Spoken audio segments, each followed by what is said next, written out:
udo nke Chukwu dị mma. Chukwu nyere anyị udo, Jehova Chukwu nyere udo. Chukwu nyere anyị udo, Jehova Chukwu nyere udo. Chukwu nyere anyị udo, Jehova Chukwu nyere udo. Chukwu nyere anyị udo, Jehova Chukwu nyere udo. Onyenwe nyere anyị udo, Jehova Chukwu nyere udo. Chukwu nyere anyị udo, Jehova Chukwu nyere udo. Onyenwe nyere anyị udo, Jehova Chukwu nyere udo. Chukwu nyere anyị udo, Jehova Chukwu nyere udo. Nnamdi Nsọ nyere udo, Jehova Chukwu nyere udo. Chukwu nyere anyị udo, Jehova Chukwu nyere udo. Nnamdi Nsọ nyere udo, Jehova Chukwu nyere udo. Chukwu nyere anyị udo, Jehova Chukwu nyere udo.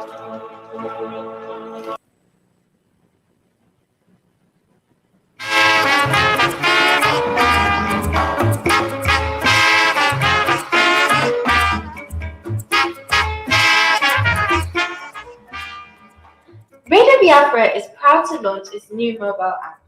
This app makes it easier for listeners to access live and repeat broadcasts at any given time. The app is available on Android and Apple stores and is free to install, so just search for Radio Biafra into all one word to get the app on your device. Radio Biafra International broadcasts are always anchored on well-researched information and not based on personalities, frivolities, and foul languages.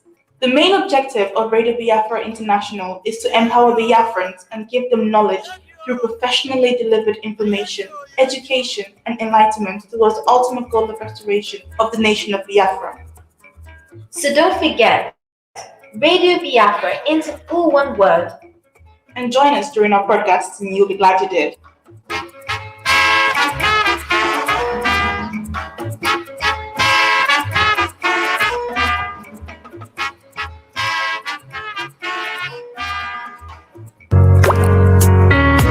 Stop spending time with the wrong people. Life is too short to spend time with people who suck the happiness out of you. If someone wants you in their life, they'll make room for you. You shouldn't have to fight for a spot. Never ever insist yourself to someone who continuously overlooks your worth. And remember, it's not the people that stand by your side when you're at your best, but the ones who stand beside you when you're at your worst that are your true friends. Stop trying to be someone you're not. One of the greatest challenges in life is being yourself in a world that's trying to make you like everyone else. Someone will always be prettier. Someone will always be smarter. Someone will always be younger. But they will never be you. Don't change so people will like you. Be yourself, and the right people will love the real you. Stop trying to hold on to the past. You cannot start the next chapter of your life if you keep rereading the last one. Stop being scared to make a mistake. Doing something and getting it wrong is at least 10 times more productive than doing nothing. Every success has a trail of failures behind it, and every failure is leading towards success. You end up regretting the things you did not do far more than the things you did. Stop getting involved in relationships for the wrong reasons. Relationships must be chosen wisely. It is better to be alone than to be in bad company. There's no need to rush. If something is meant to be, it will happen at the right time, with the right person, and for the best reason. Stop rejecting new relationships just because old ones didn't work. In life, you'll realize that there's a purpose for everyone you meet. Some will test you, some will use you, and some will teach you. But most importantly, some will bring out the best in you. Stop trying to compensate against things that are not there. And stop trying to compete against everyone else. Don't worry about what others are doing better than you. Concentrate on beating your own records every day. Success is a battle between you and yourself only. I just have to repeat this. This warrants a repeat.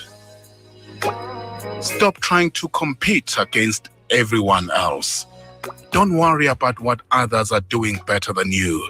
Concentrate on beating your own records every day. Success is a battle between you and yourself only. Life is too short to spend time with people who suck the happiness out of you. If someone wants you in their life, they'll make room for you. You shouldn't have to fight for a spot. Never, ever insist yourself to someone who continuously overlooks your worth. And remember, it's not the people that stand by your side when you're at your best, but the ones who stand beside you when you're at your worst that are your true friends.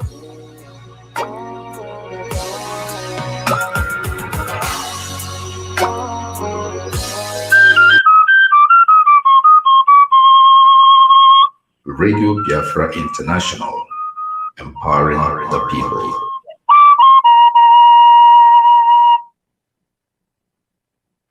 Good morning, good afternoon, good evening, listeners and well-wishers all over the world of Radio Biafra International. This is being brought to you by the Biafra Restoration Movement. You can get us through different platforms such as internet, Facebook, YouTube, RBI app, TuneIn app for RBI. This is a world that is a global village.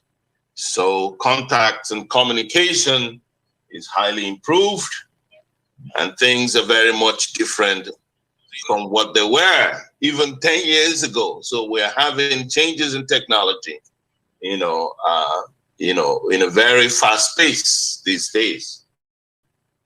And we are broadcasting today, which is the 3rd day of July, Saturday, the 3rd day of July, 2021, the year of our Lord 2021. My name is Odimo Alo, and I'm your broadcast anchor today.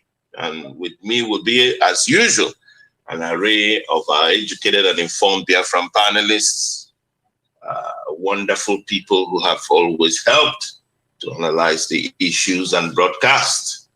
Information as the key. We inform, we educate, and we persuade towards righteousness. Righteousness means doing what is right. That's what it means, doing what is right. Because if not, then it is what is wrong that we done, and they all have consequences. So we persuade towards righteousness. So we enjoin you to listen to us, okay? We expect to bring a broadcast on pertinent, relevant issues in our lives and times, trending issues, and help analyze them. This is in conjunction with other responsibilities that this body is engaged with, and other Biafran organizations. We salute them and those who are fighting for justice in different ways, even outside Biafra.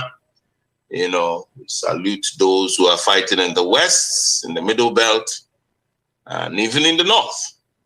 Those who are fighting for liberty, fighting for fairness, equity, fighting for democracy, fighting for the respect of fundamental human rights, which is actually eroded in that space, colonial created space that is called Nigeria.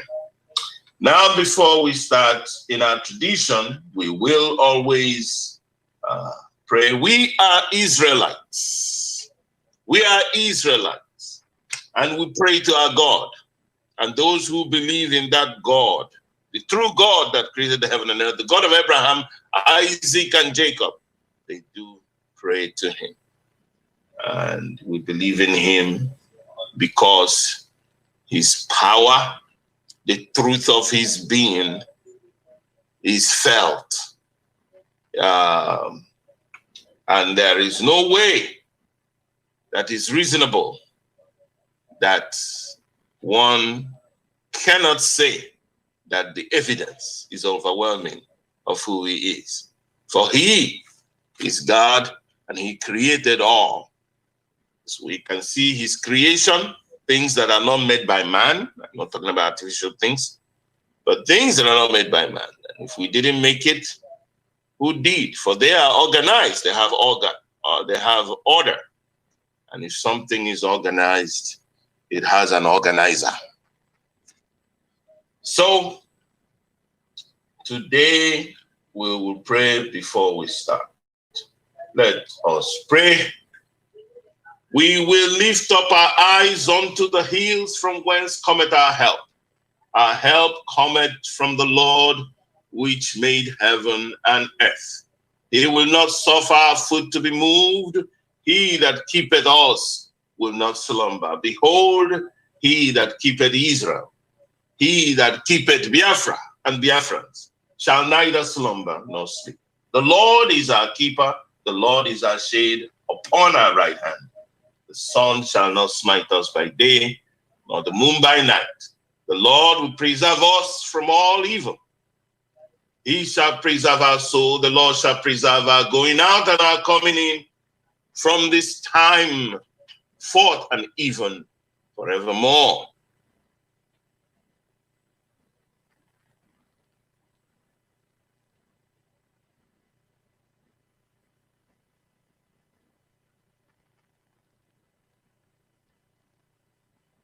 We're going further with our prayers. The next part says, if it had not been that the Lord who was on our side, let Israel and let Biafra say, if it had not been the Lord who was on our side when men rose up against us, then they had swallowed us up quick when their wrath was kindled against us. Remember Biafran War, 1967 to 1970. Then the waters had overwhelmed us. The stream had gone over our soul. Then the proud waters had gone over us. Blessed be the Lord, who had not given us as prey to their teeth. Our soul is escaped as a bird out of the snare of the fowlers.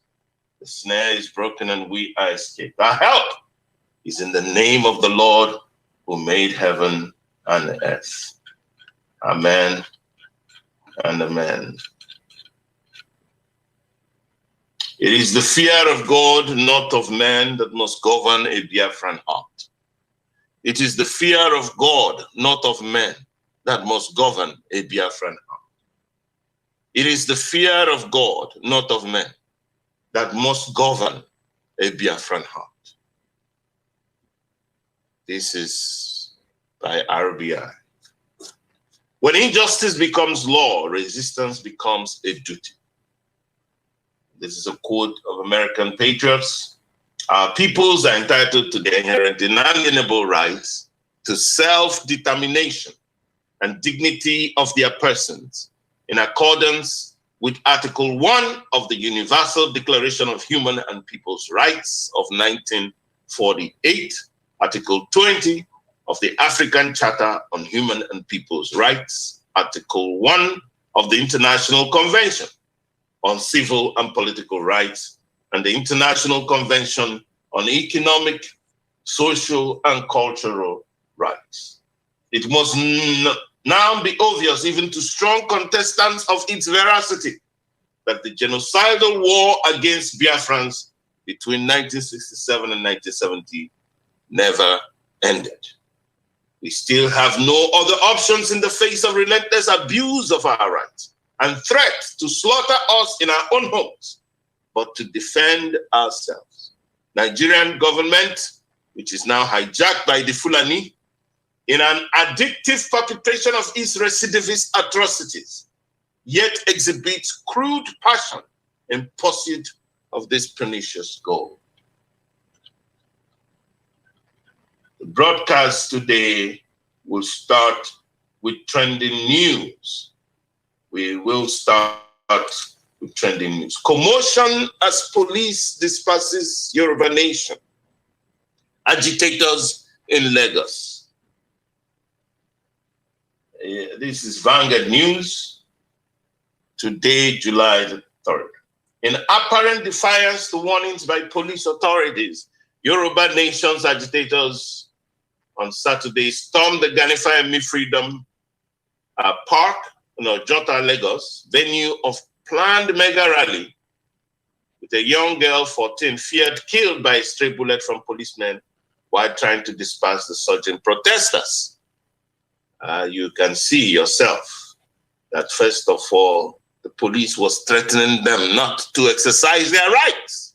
You live in a society where your rights, for you to live normally as a human being, you have an established agency and body that is supposed to protect that right, threatening you not to exercise your rights.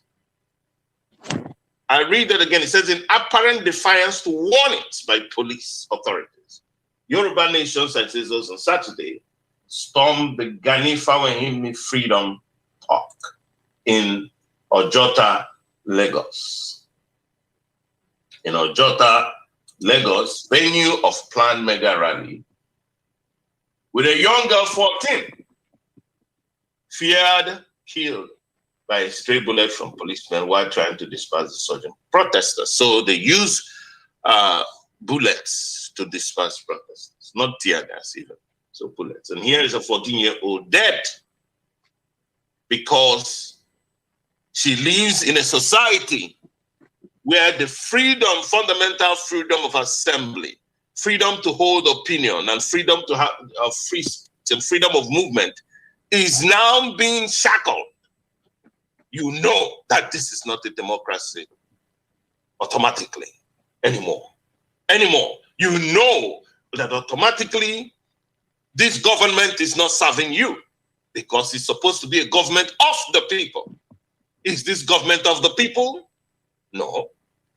It's government for some other groups, but not the people. It's not serving people. Serving the Fulani who has hijacked it.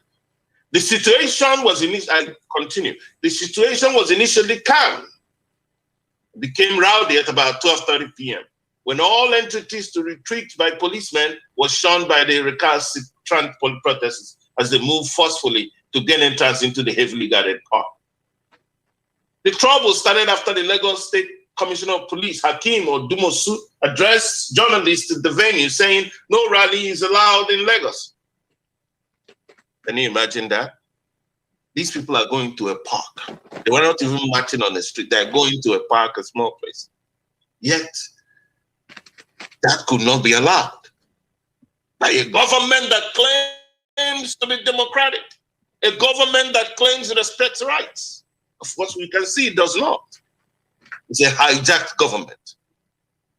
And we say that this government has been hijacked by terrorists, and they're using the paraphernalias of state enforcement to harass, to intimidate, to kill the very citizens of this country. So the trouble started after the Lagos State Commissioner of Police, Hakeem Odumosu, addressed journalists in the venue saying no rally is allowed in Lagos. Can you imagine? What right has this man to tell people not to rally, to exercise their rights, to exercise their rights? The job of the military and the police in Nigeria is to violate the citizens' rights, including killing them. Like I said, that tells you that you must question yourself. Is this government yours? Is the government not there to serve the people and respect their rights? Once it's not doing that, is that democracy anymore? Remember, government of the people, by the people, and for the people. But what we have today in Nigeria is a government of the Fulani, by the Fulani, and for the Fulani. This is a government that is serving terrorists, a government that is run by terrorists. And we are not saying that because we are simply agitators or people who are living. We are, the facts and figures are there. Because this government is in bed with Miyetti Allah, a terrorist organization designated as such in the Global Terrorism Index. The president is a patron of that terrorist organization. The Sultan of Sokoto, claimed Sultan of Sokoto, is a patron, grand patron of that same organization. These are people who have chosen to seize that space called Nigeria and seize the ethnicities there. And they must be resisted. There is no way you can live like that. You or I can live like that. And you know that. So it says, however, some Yoruba nation agitators, then the security operatives, are spreading banners and flyers to announce their arrival and presence. A few minutes later, shots were fired and hot water from an armored tank was sprayed to disperse them. Some of the agitators were seen getting dragged into armored tank by policemen. These are people that later on they will disappear. Their organs will go. Nobody will see their bodies. They will be tortured, raped in police custody. And it's that police force. The Amnesty International has been able to give accounts of this. And Amnesty International I mention Amnesty International because it's the most renowned human rights organization in the world. Let's go for it. It says, in the process, a young girl of about 14 years old, clad in a white top and black trousers, was reportedly hit by a stray bullet in the ensuing melee. How can it be stray bullet? They were shooting at the people and it hits the guy. Then the bullets become stray one. No, it's not. The stomach of the girl was said to have been ripped by the stray bullet. See that? Fired by the security men dispersing the crowd of agitators for the Yoruba nation. The girl, simply identified as Jumoke, was said to be displaying her wares when she suddenly fell to the stray bullet from security men. See how Jumoke died? That's how Jumoke died. That is the type of country that people want a little girl like Jumoke should live in. Can't walk and live freely because there is a group called government seized and hijacked by Fulani people, Fulani terrorists who want to take over the land, the whole Nigeria, and have said it. As the governor of Bauchi State, we've heard from him, yeah, where they permit their own to carry assault weapons and destroy people all over the length and breadth of one country. 36 states. Killing, ravaging, raping, destroying. I pressed them around 2:30 p.m. It could not be confirmed if the victims who was rushed to a nearby hospital later died or responded to treatment. The police command was yet to confirm the state of the victim. Earlier, as part of the measures to ward off people gathering at the park, armed policemen and men of the Nigerian Security and Civil Defense Corps, you see, every security agency marshaled out against the people, and others have cordoned off some parts of Ikorodu Road and environs, resulting in heavy traffic around the axis. Generally, at about 8 a.m. to 11 p.m., the situation remained calm as people were seen going about their normal legitimate businesses, devoid of any violence or chaos, amid heavy presence of security operatives who laid siege. So it is intimidation. It is the police is now an agency of intimidation and death. An agency used to deprive the people of their rights, of expressing their rights of free speech, of holding an opinion, of movement, of assembly, their right of assembly, even of religion. That is what the police and the military is used in Nigeria. So, he said, therefore, motorists and other road users are advised to ply alternative routes to their destinations to avoid being caught up in the building traffic as a result of several road blockades, especially along the Ikorodu Road. Lagos State Commissioner of Police Hakeem Odumosu, the man who is serving the Fulani, led the police team on patrol, while NSCDC Lagos Commander Eweko Okoro, another man serving the Fulani, led the corps around strategic areas to prevent any form of gathering by organizers of the rally, spearheaded by Sunday Igboho, popularly called Sunday Igboho.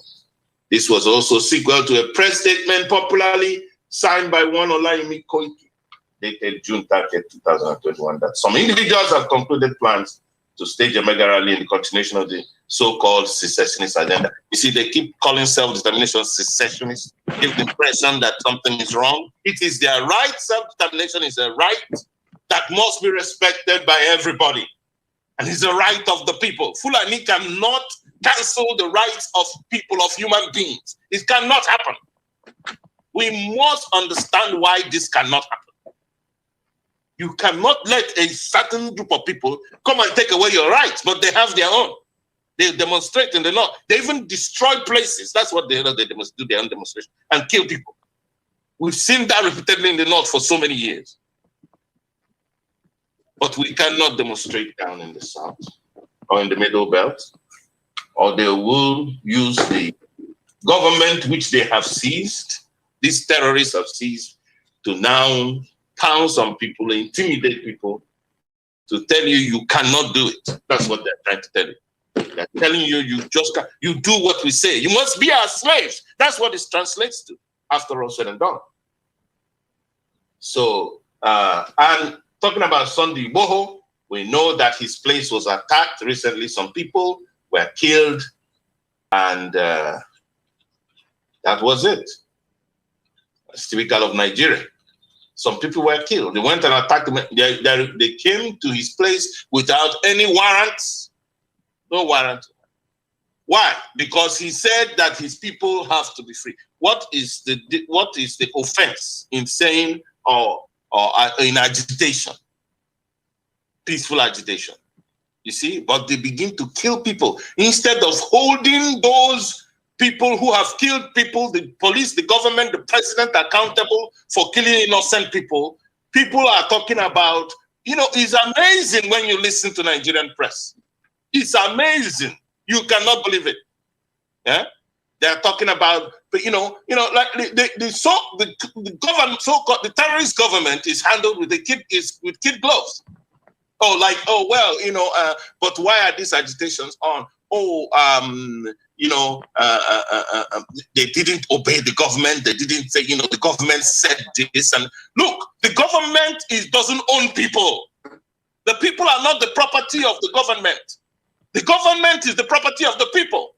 The sovereignty belongs to the people. Stop telling us that the government said this, said that. What are our rights?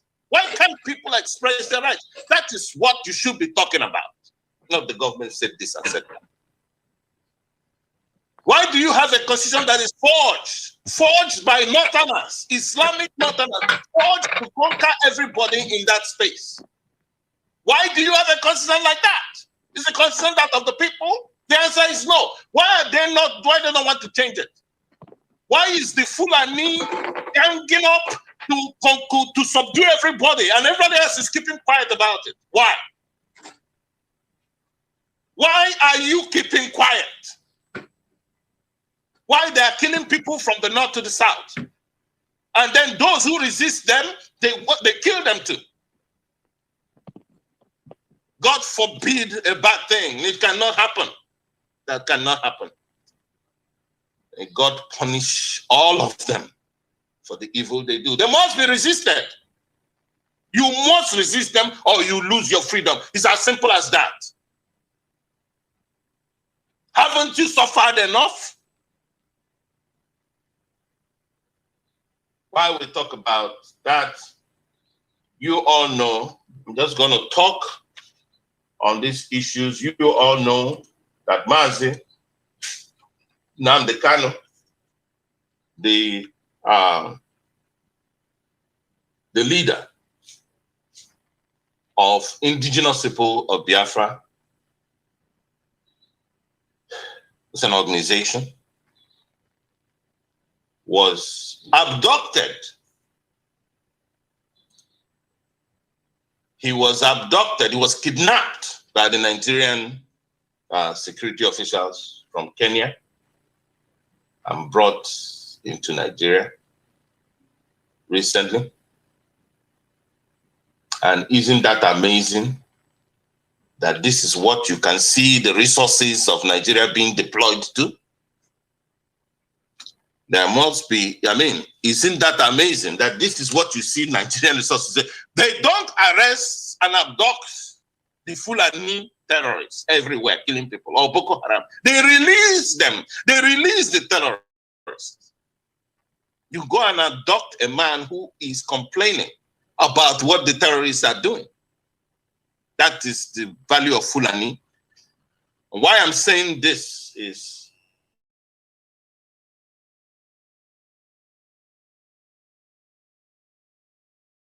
because this is a global war. Analyze them to know where we move from here. Why I'm saying this is because there's going to be a massive demonstration across the world because of this. A massive demonstration. And when you do those demonstrations, I'm speaking to Biafrans now. In your placards, you must mention the Fulani.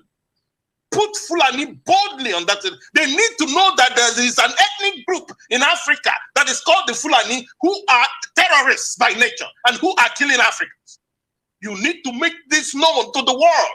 Since they want to disgrace their name, we will help them finish their name up on this earth. What you do is you put up Fulani in your placards. Everywhere in the world, make sure you put a terrorist Fulani government of Nigeria that is threatening everybody.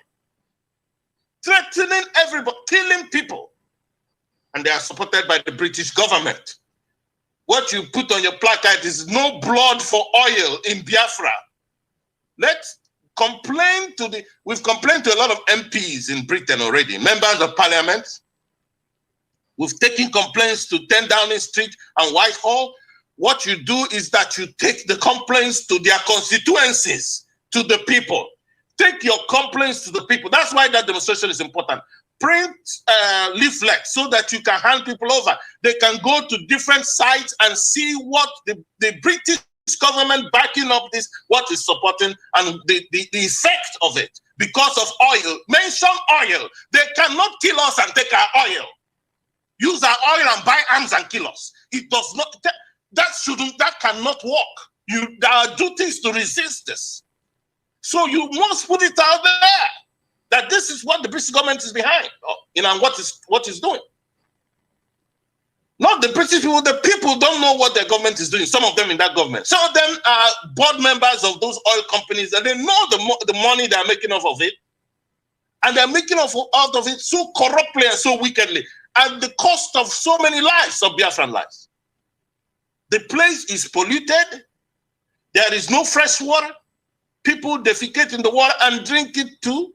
They die of diseases. There is oil. There is oil flares. Yes. Burning. There is acid rain. The lands, they cannot farm in those lands, those lands anymore. There are refugees in those lands.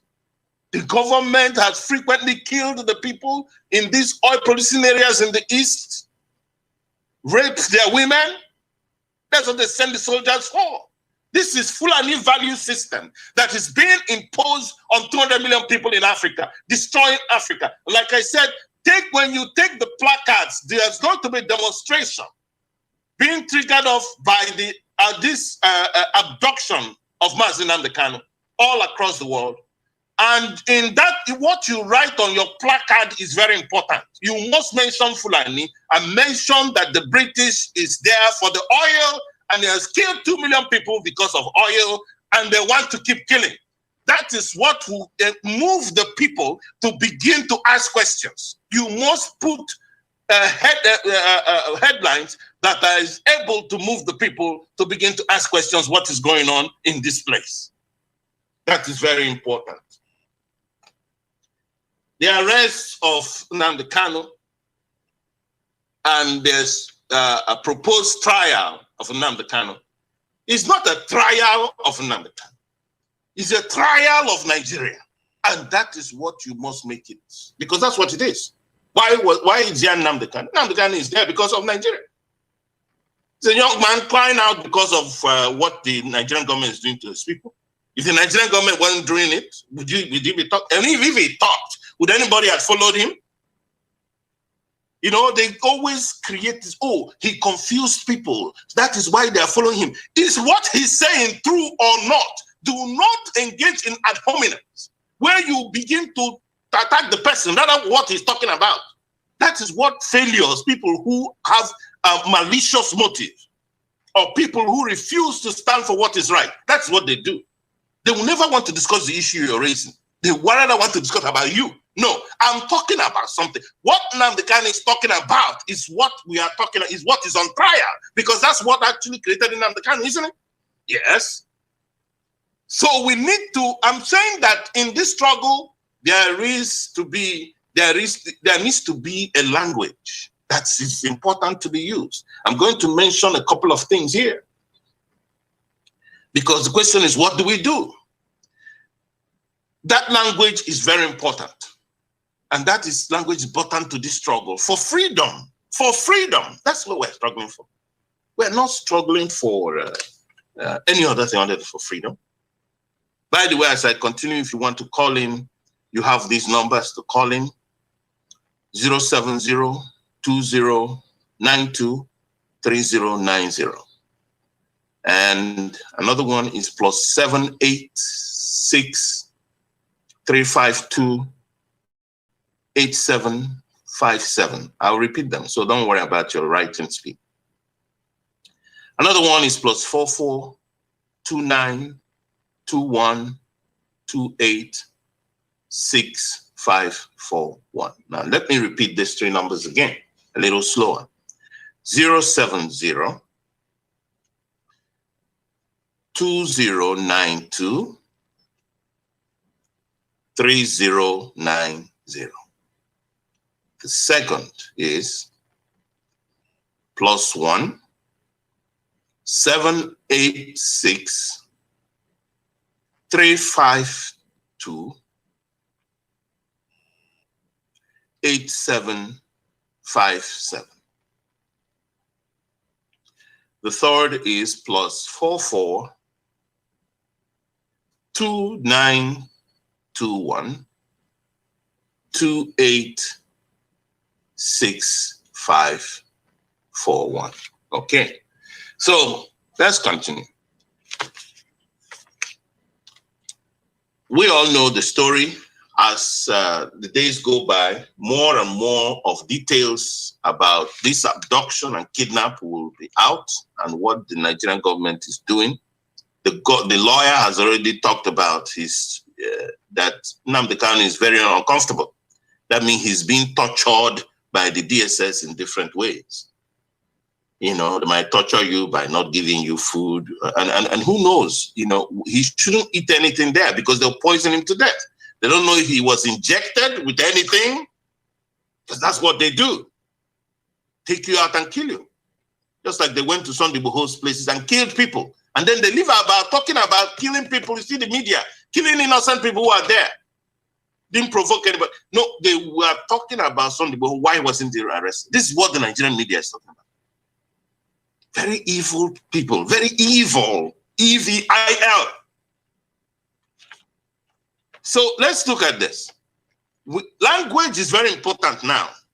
That is what I'm going to deal with before I bring in my all the other panelists to help in this analysis. Language is very important in this struggle, and you must know that. So this trial of Nnamdi Kanu is not a trial of Nnamdi Kanu. It's a trial of Nigeria. You must understand it like that and keep it that way. It's a trial of Nigeria, period. So, and that's why I said language is important in this struggle. And remember, we will speak.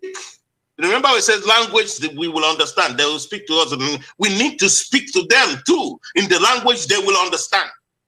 We need to do that as Biafrans and well-wishers of Biafra everywhere in the world. So refuse ad hominems. That means when they come and they try to assassinate his character, because that's all they're doing. They're trying to assassinate his character. They will never raise what Nnamdi Kanu, the issues that he has been raising in his broadcast. They don't want to discuss it. They want to discuss him as a personality. Oh, he did this. Oh, you saw Lai Mohammed, the information minister, as he came out, he talked about, oh, he was wearing designer dresses and he was living in hotels. You see, attack of his character. You see, as if wearing designer dresses and living in a hotel. He said, where does he live? When he travels, where does he stay himself? People stay in hotels all over the world when they're moving. You see that? But you see him attacking, you can see where he's coming from. You know? Yeah. But he never discussed the issues that Nnamdi Kanu raised. So that is what we want you to do. Don't allow yourself to be mentally diverted to begin to discuss personality rather than what he's actually raising. His personality is actually tied to what he's raising, which is the problem of Nigeria. Fulani problem. Fulani hatch problem in Nigeria. Fulani plot and conspiracy to Islamize Nigeria, to take over Nigeria, as they have taken over most parts of the north. There are more than 390 groups in the north. Fulani is just one of them. But Fulani is everywhere as governors. Fulani is everywhere as senators. Fulani is everywhere as National Assembly members and reps and state reps as well. Fulani is everywhere in every government appointments, ministerial appointments, and commissioners. You know, Fulani everywhere. But there are 300 ethnicities in the north. Where are the others? Fulani has conquered them as they conquered the Hausa when they came in there in 1804. And like they spoke, that Nigeria will be a land for them. So I don't know why people are deaf to this. Some people are. A lot of people can hear right now. And we're happy about it. You know? There's a small few that are still deaf to that. Because their interests, you know, that can be maybe sectional or selfish interest, basically, because it's not sectional. It's just selfish, basically. It's blinding them towards seeing the danger, the overall danger, to our own collective interest. To our own collective interest as a people. Because our collective interest is to survive. The collective interest of all those people, ethnic nations in Nigeria is to survive on their own. Why is Fulani causing all these problems, killing people in millions, working with Boko Haram? You know, Boko Haram recommended the President Buhari, during the elections. I think it was after 2011 or so. Yeah. They endorsed him, basically. That's what. Can you imagine a candidate that's endorsed by a terrorist group? He's the one that said that attack on Boko Haram is attack on the north. Now, Muhammadu Buhari's administration. That person is not Muhammadu Buhari. That man cannot be 80 years old. So if you believe that man is 80 years old, then you may have to consult other people to help you. So after all these violations, they have the right to continue to tell us that, oh, we cannot, and then kill people and so, using the military in order to, they are using the military to ensure that the Quran is buried in the sea. That is all that's going on. That is why Fulani will go and rape and ravage places and destroy farms, causing hunger and starvation in places, causing refugees, bringing about a large number of internally displaced persons within that society. And the military does not arrest them. The police is not after them. But as soon as you rise against them, they will be after you. So we know that and it's proven beyond every reasonable doubt, that the military and the police is now used as instruments of jihad.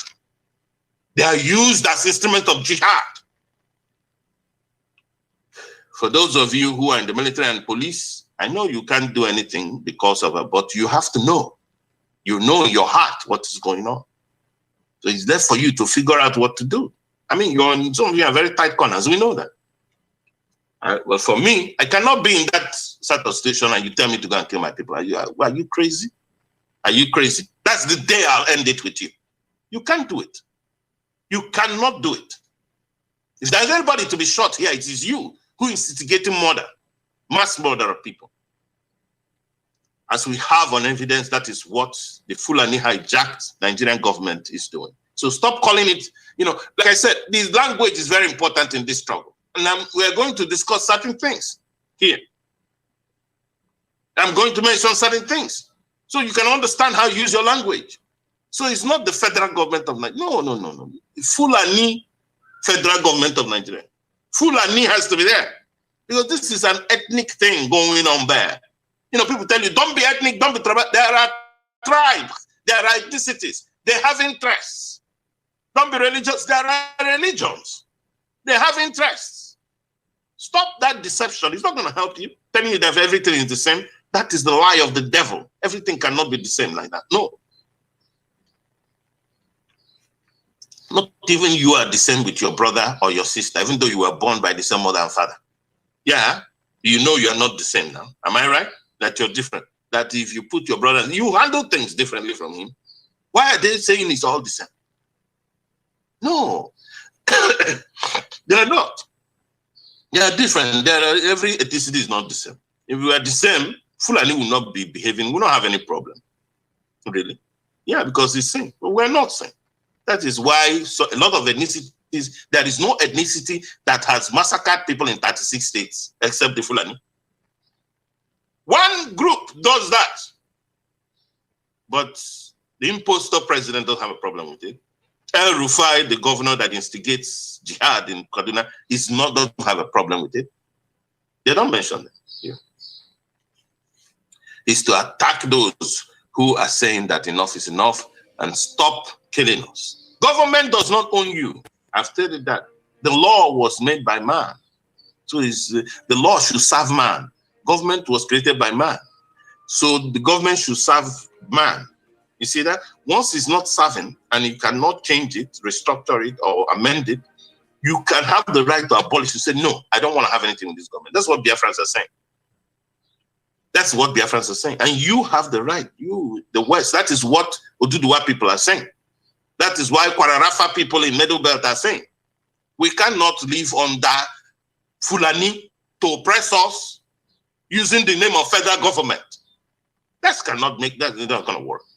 That's all. So, Nnamdi Kanu is not on trial. Nigeria is.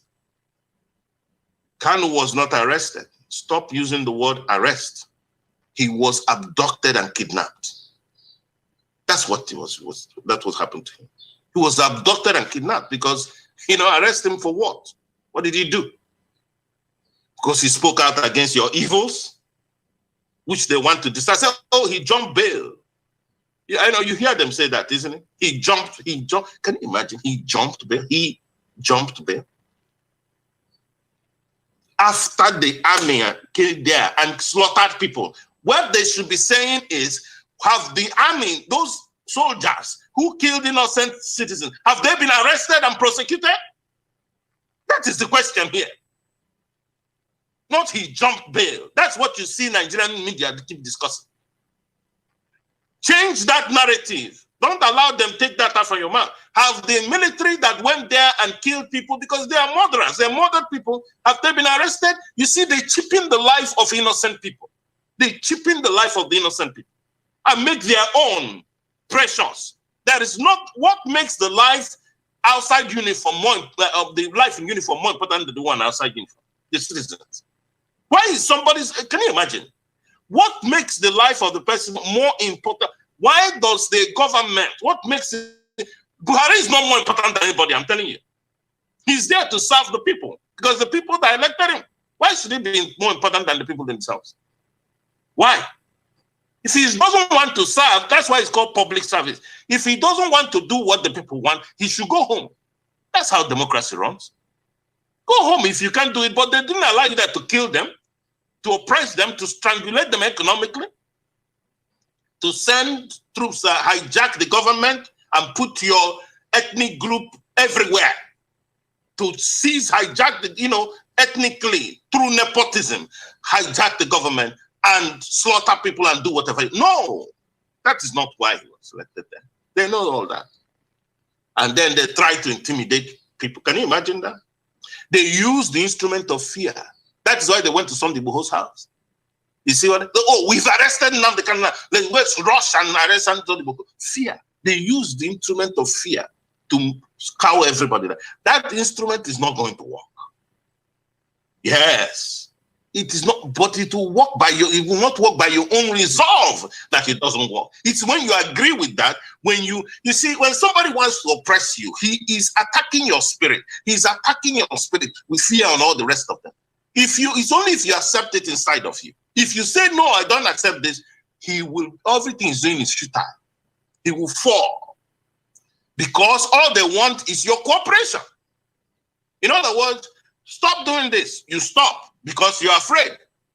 Okay, things are working for him. He moves to number 2 because he's not number 1. Now he moves to number 2. As you see them progressively advance. So, but if you say, no, I'm not going to stop, that's it. You defeat him. It's a simple way of defeating the enemy. To send the message to him that he's a dreamer. I'm telling you, he will be helpless. No amount of, you have the right to self-defense. Somebody should not come and kill you because he's wearing uniform. Yeah. Because you say, oh, you kill policemen. No, what are the policemen doing? You enroll Boko Haram into them. I'm going to give you reports, even from the United States State Department. Yeah, the State Department in the United States. You reports from Amnesty International, #1 human rights organization in the world. So they are the ones speaking. They are the ones I'm quoting here.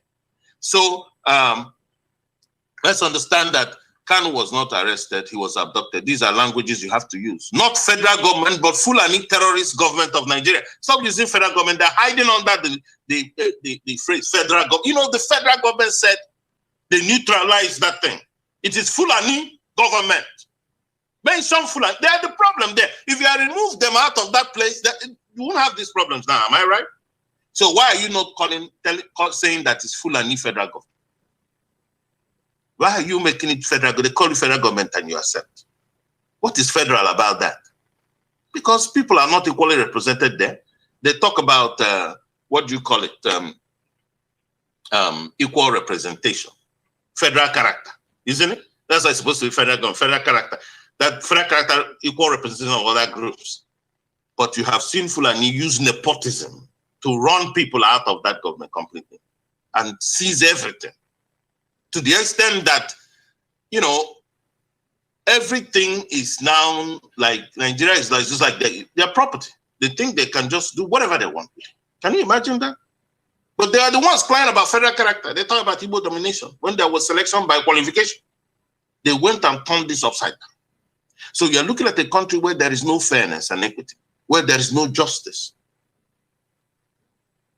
And you join them and talk about peace in injustice. You do not mention the injustice going on, but you are talking about peace. Oh, let us have peace. Oh, let us have unity. You cannot have unity where there is injustice. You cannot have peace where there is injustice. And in the simple common sense way of understanding is that a human being is not created to be oppressed so that he can accept that. No, he will resist, even animals. If you step on an animal, he will start, you know, trying to save himself. You can't tell him to be there. He told that you can be one with him. Unity. Don't be used with this type of narratives and discussions that doesn't make sense at all. See in Nigerian media, people disgracing themselves everywhere. So it's not federal government, but Fulani terrorist government, because it's run by terrorists, actually. It's not North. They use the word North, but Fulani North, because Fulani is actually far too much of a minority in the North. But they want to gang up and use that label for themselves and make themselves look big in the eyes of people. So that's why, that's how they seized all those northern governorship seats. Seized the whole thing over the people. These people are a terror to everybody else. Fulani northern governors. This is Fulanocracy. That's what the problem. I'm bringing that out. I'm using that phrase. Fulanocracy. Government of the Fulani, by the Fulani, and for the Fulani. Fulanocracy. Yeah, tell them that what is being practiced in Nigeria is Fulanocracy. We don't want to practice Fulanocracy. It's different from democracy. Fulanocracy is government of the Fulani, by the Fulani, and for the Fulani. Those fighting or working for the Fulani in this hijacked government from the north and south of Nigeria, if you succeed, I do ask you, supposing, let's give you some imagination, you succeed, who will rule over who? Will you rule over Fulani? Or Fulani will rule over you? You know what will happen. Yeah, this is an important question you must ask yourself.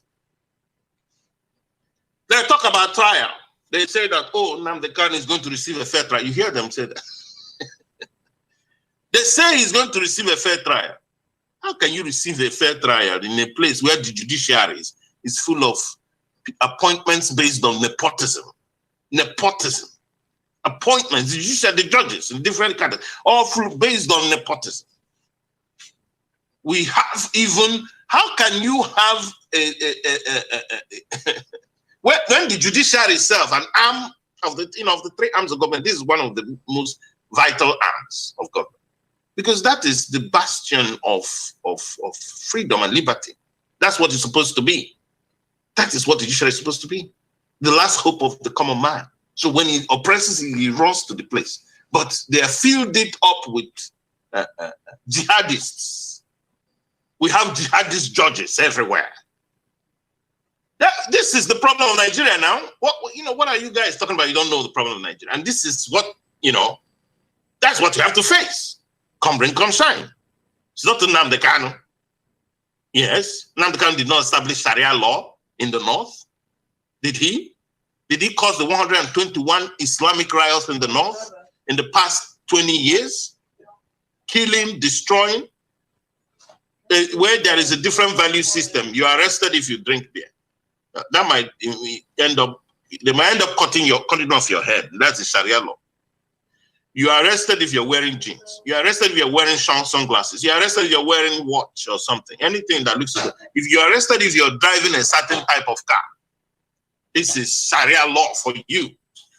How do you survive in that type of society as one in the same country? You know that is very, very difficult. So you cannot, this type of saying, oh, he will have a fair trial. The question is, how can you have a fair trial by a judiciary headed by a Sharia judge in a secular country? Somebody who studied Sharia law, that's all he studied, is now the chief judge, the Supreme Court chief judge, yes. This Chief Justice of Nigeria studies Sharia law. So Sharia lawyer. So you want a Sharia judge who is running the judiciary to give somebody a fair Sharia. It's unbelievable. So that judiciary is a mess. So those of you talking about fair hearing, how? What is the basis that he will get fair hearing? It's not possible. So Nnamdi Kanu, as a matter of logic, cannot get fair hearing because the organ of this government, the structure and system of government is not fair. Biafrans willingly declared Biafra. We want to note that again for people to know. We willingly declared Biafra in 1967. It was the will of the people. 1917, no victor, no vanquished. So-called surrender was not the will of the people. That is why Biafra is still there. We are suffering from occupation. You cannot subvert the will of the people. It doesn't work. The will of the people stands. That is why they're asking for referendum. You forced us back. We said, no, we don't want this association. It's still a problem to us. Now the Odua people are saying this problem is a problem to us, want to leave. It was a mistake for us to be used by the Fulani. That's the implications of that. In 1967, the Kwara Republic, the Middle Belt, is saying it was a mistake for us to be used by the Fulani. We want to go. So it's not just the Biafrans that are saying so. So Nigerian forces, when you describe them, they are not just forces. They are not armed forces. Oh, Nigerian armed forces. Describe them as terrorists occupying Biafran land. Yes. They were sent to bury the Quran in the sea. That's what they are, terrorists with uniform. You can't release Boko Haram, put them in there. They come in there shooting people because they're wearing jeans and they're shooting people because they're wearing it. The extortion of our people into poverty is a big problem. In a region that you have more than 300 police, army, navy, NCDS, and all the rest of them, checkpoints, more than 300 of them, extorting the people into poverty. You know how much money that goes into these people's pockets in one day? We want us to live in fear and slavery. God of Israel will not allow it to happen.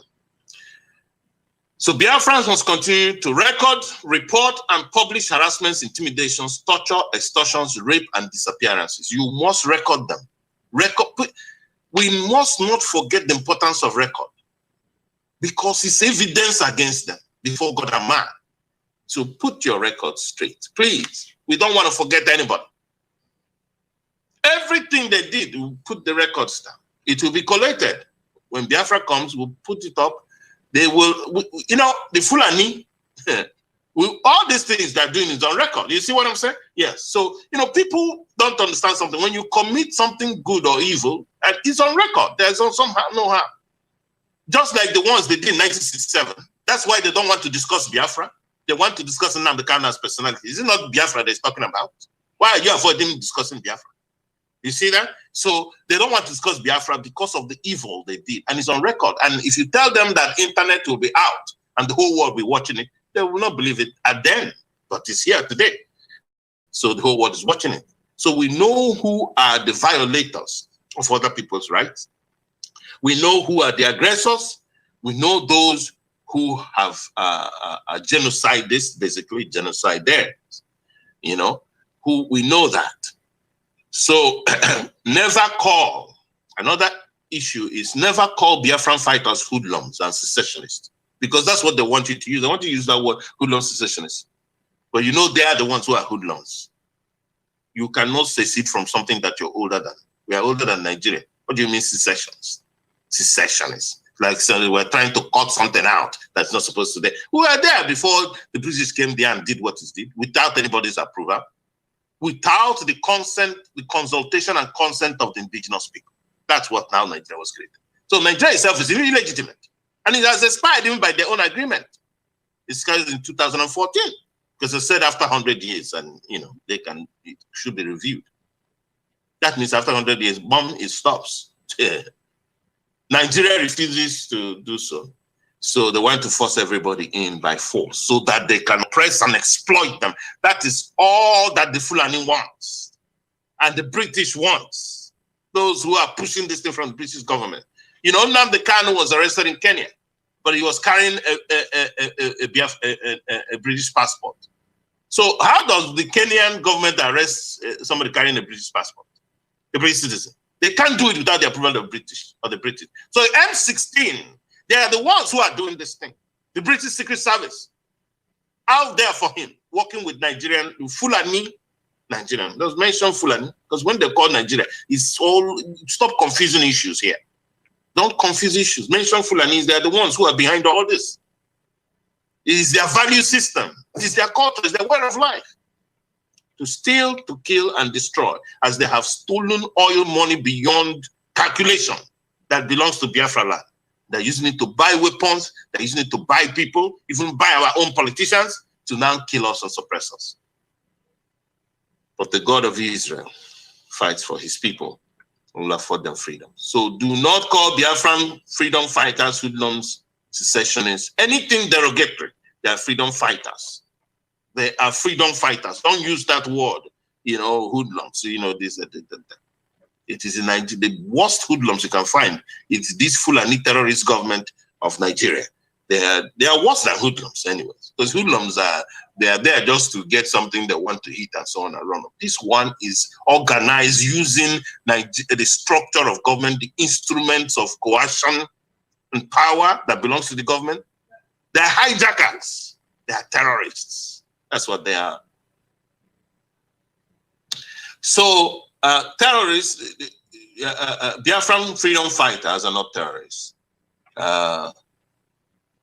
Terrorists, what they do is they target and they kill innocent civilians.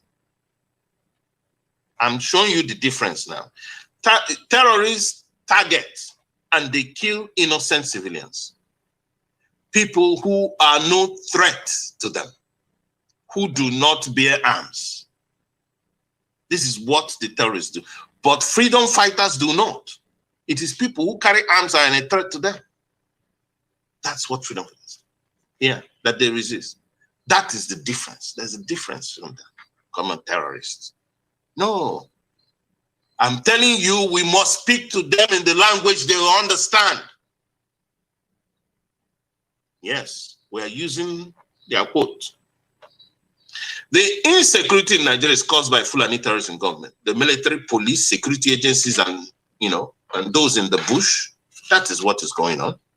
So Fulani should come out boldly and fight this conquest battle themselves and stop hiding behind labels like DSS, not federal government. No. Yes. So I urge Biafrans, before I bring in our sister Ozioma to speak briefly to us, or speak whatever she has in her mind to us, Biafrans must begin frequent demonstrations in a committed fashion. The important thing is begin it in a committed fashion. You can say weekly we come out and demonstrate for so and so number of hours. You can even say monthly. But I think now we should be weekly, because the issues are coming up very soon, quick, one after the other, just like that. So you organize. Everywhere you are in the world, organize and go out. This is a sacrifice we have to make for our freedom. Because I'm telling you, if we do not succeed in getting ourselves out of this mess, your children they will face it. At least you believe that, you know that. This is common sense. They will face it.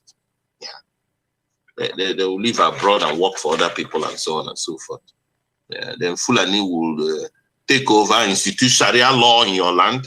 Yes, take your girls, because they are sexual perverts. Sexual perverts. Like Muhammad, a sexual pervert called a prophet, a man who slept with a 6-year-old girl. How is that a human being? How is that? 13 women, most of them wives of those he has slaughtered. It's all about sex. Demonic activity, condemned by God, condemned by the Lord Jesus Christ. That is what anybody who has his senses intact want to live for. You will suffer in it. I'm telling you. God will punish. When we say God will punish, you think, that's how deluded most of them are. Because they first of all, they think God is far because, where is the God? That's the way they think. They are foolish. The Bible says, a fool says in his heart, there is no God. That's what they're saying. That's what they're saying. That's why that's why they're acting like worse than animals. Like sub-animals. Where you kill, you rape, you destroy, you do all kinds of things, you refuse people's rights, and so no sense of decency. These are the people you have in government. So we must demonstrate in different parts of the world in a committed fashion, so that we can bring. I remember what I told you was mentioned Fulani. I mentioned the British for oil. These are the people who are our main problems. Yes, in Britain. Blood, Biafran blood for oil in Britain. Our people who are in Britain, please, I enjoin you to take a look at these ideas that the Radio Biafra International are providing for you. We love you so much. We love what you have been doing there, how you are upholding our cause, and enjoin you to pressurize others when numbers matter. To come out in numbers. You pressurize, you tell them, look, this is all about us. It's about us. It's about our survival. It's about our future. It's about the future of our children. We love you. And those of you who have demonstrated in all the parts of the world, in Japan, in Asia, in Africa,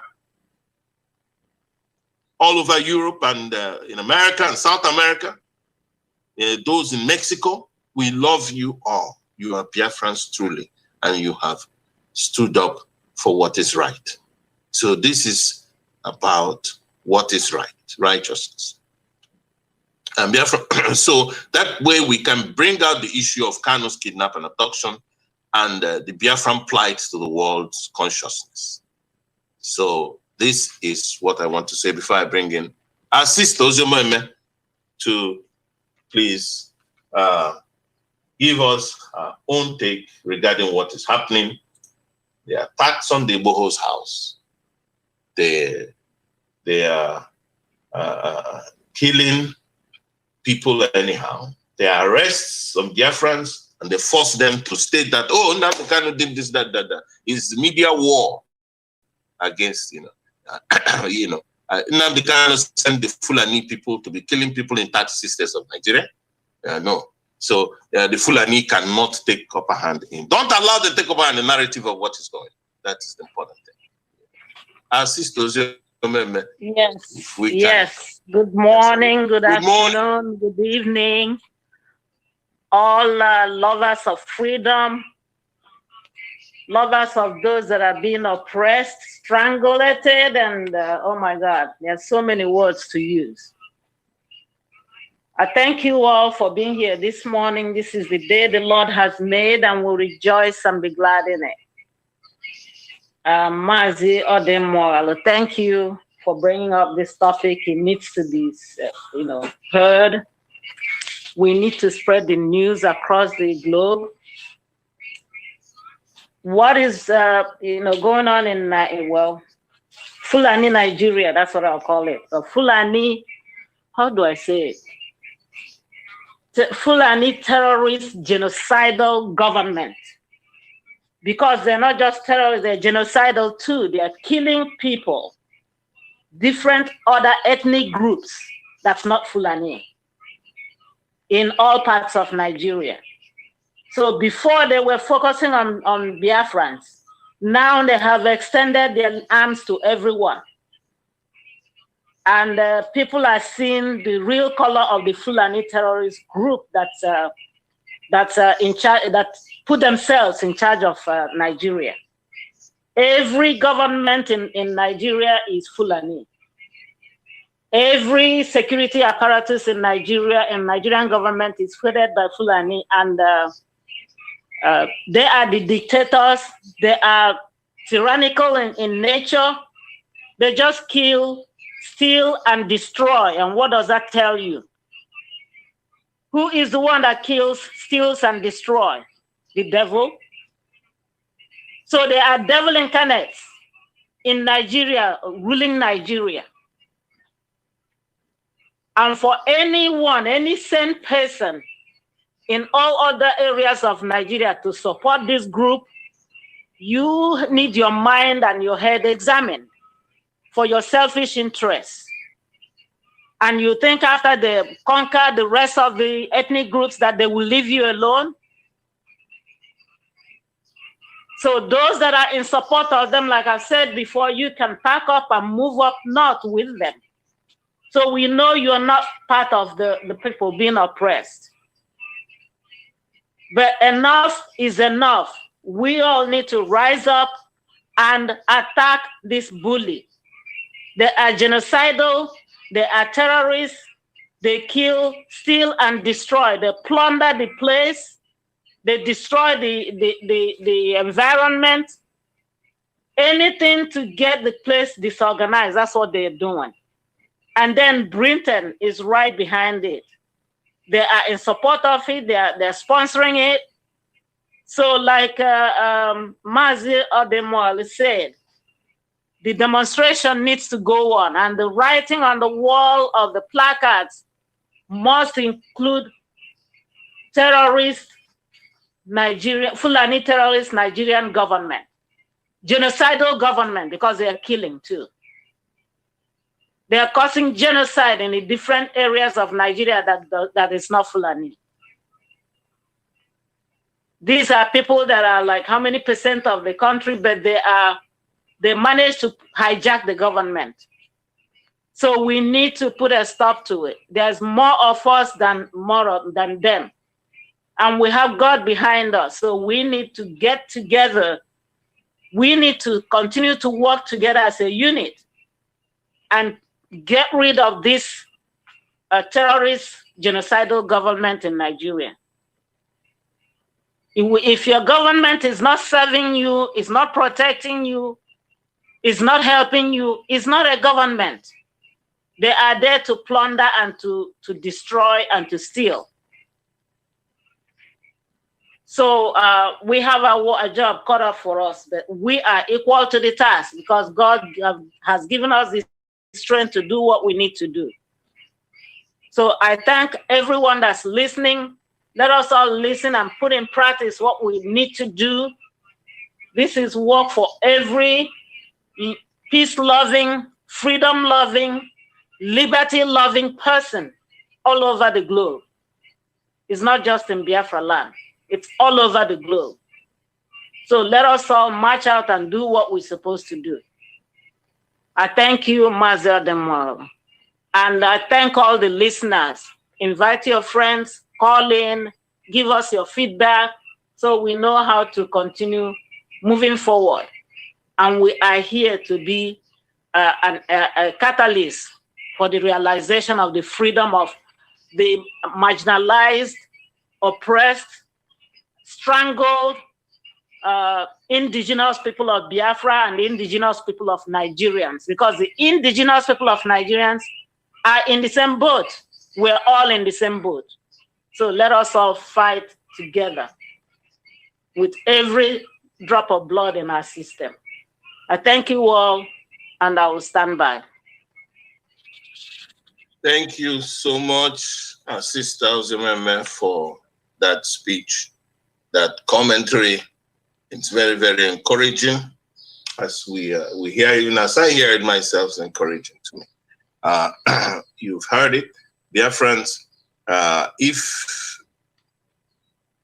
why we pray for God to move your heart, because we know that without God moving your heart, everything where we shout here from now to nobody move, So, that we step out and demonstrate, and that we have the understanding of how critical the time is.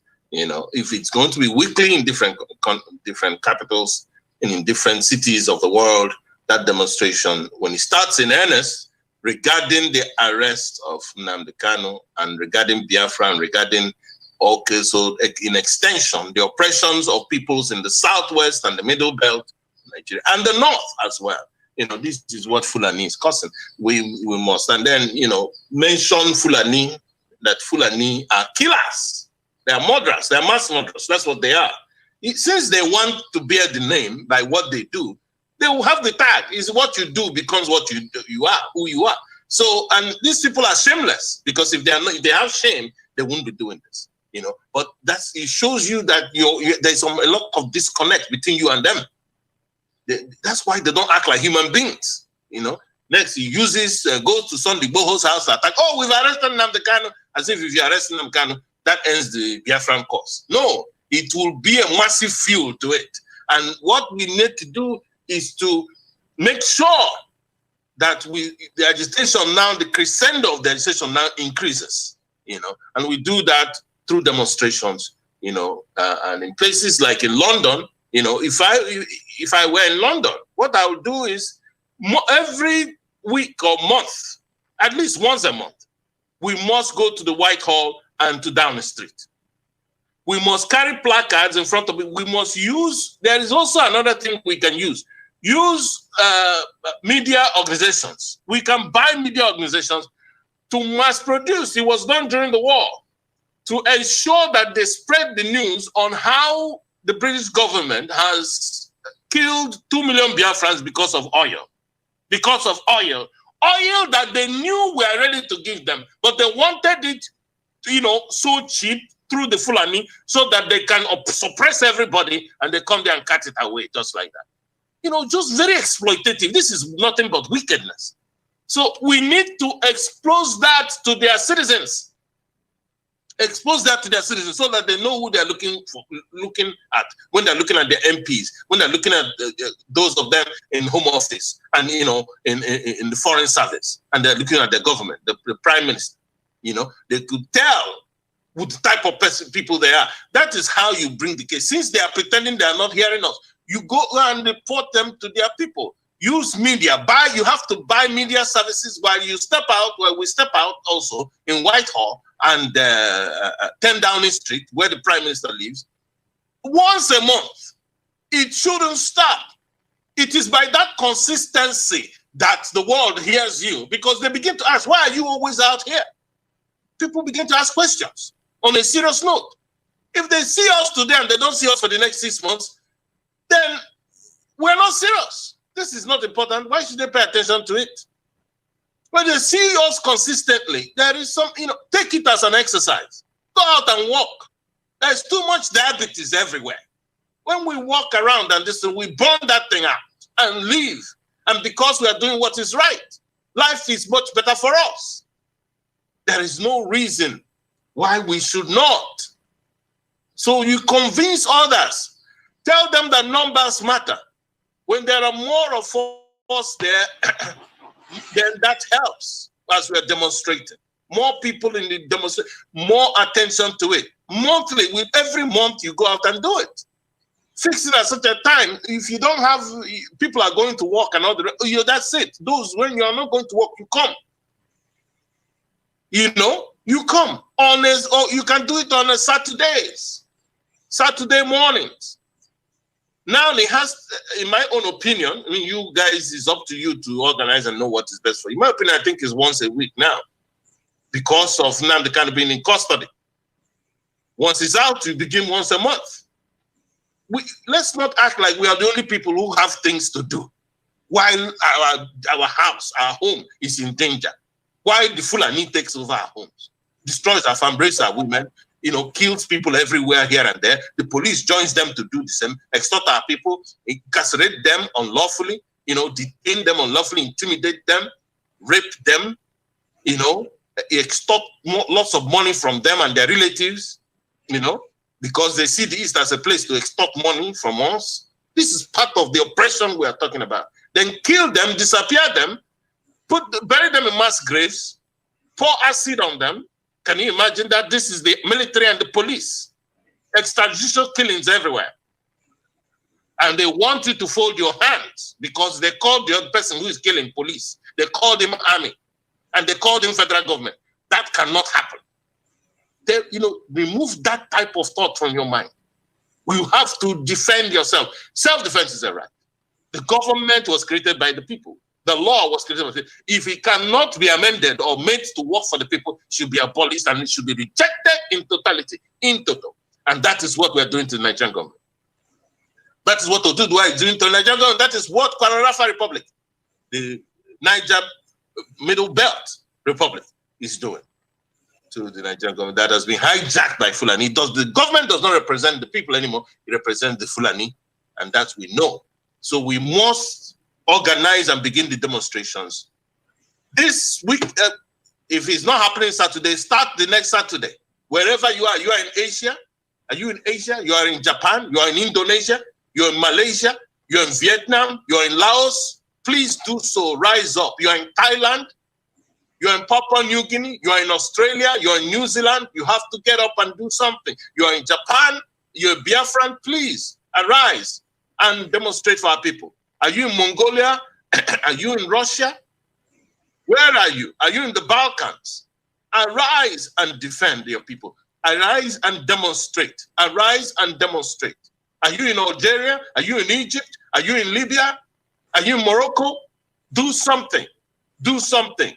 Not just to demonstrate. You write letters to your government regarding this thing. You tweet. You do all these things that we need to do to bring Biafra to the fore. It is very, very important. Are you in Italy? Please arise. This is a place where there is some form of democracy and civilization. People will listen to you when you do so. Are you in Germany and France? This is a place there is civilization. Are you in Britain? This is a place where you have civilization. In Ireland, do something right. Sweden, North, these are fantastic people. Denmark, Norway, and Sweden. Yes, Iceland. Arise and do something regarding your people. Latvia, Estonia, wherever you are, rise up. Are you in the United States, in Canada? You have to rise up and protest. Organize a protest and come out. Nnamdi Kanu went out to fight for his people. His words are out there before people. Everybody knows. So do not allow the attack of his personality to dissuade you or to distract you from the issues he's raising, because the issues he's raising affects all of us. So do not say, oh, this is not nice, this thing. That's a very selfish position to take. And it is our job to convince those who are sitting in their sofas at home to begin to do something, who are selfish, who are just only concerned about themselves. We love them, they're our people, but we can also speak to them because God can change their hearts and they begin to throw away that selfishness and begin to act differently. You see, that's why we pray. Yeah, I love prayer. Because you can talk to somebody, talk, you know. So we go down and say, God, please help us. Help us. Let our people get this. Because you see that the strength of man cannot take us anywhere. It is only you. It's only you. You can change them. You can make them act differently. Not act selfishly. But act as your own people.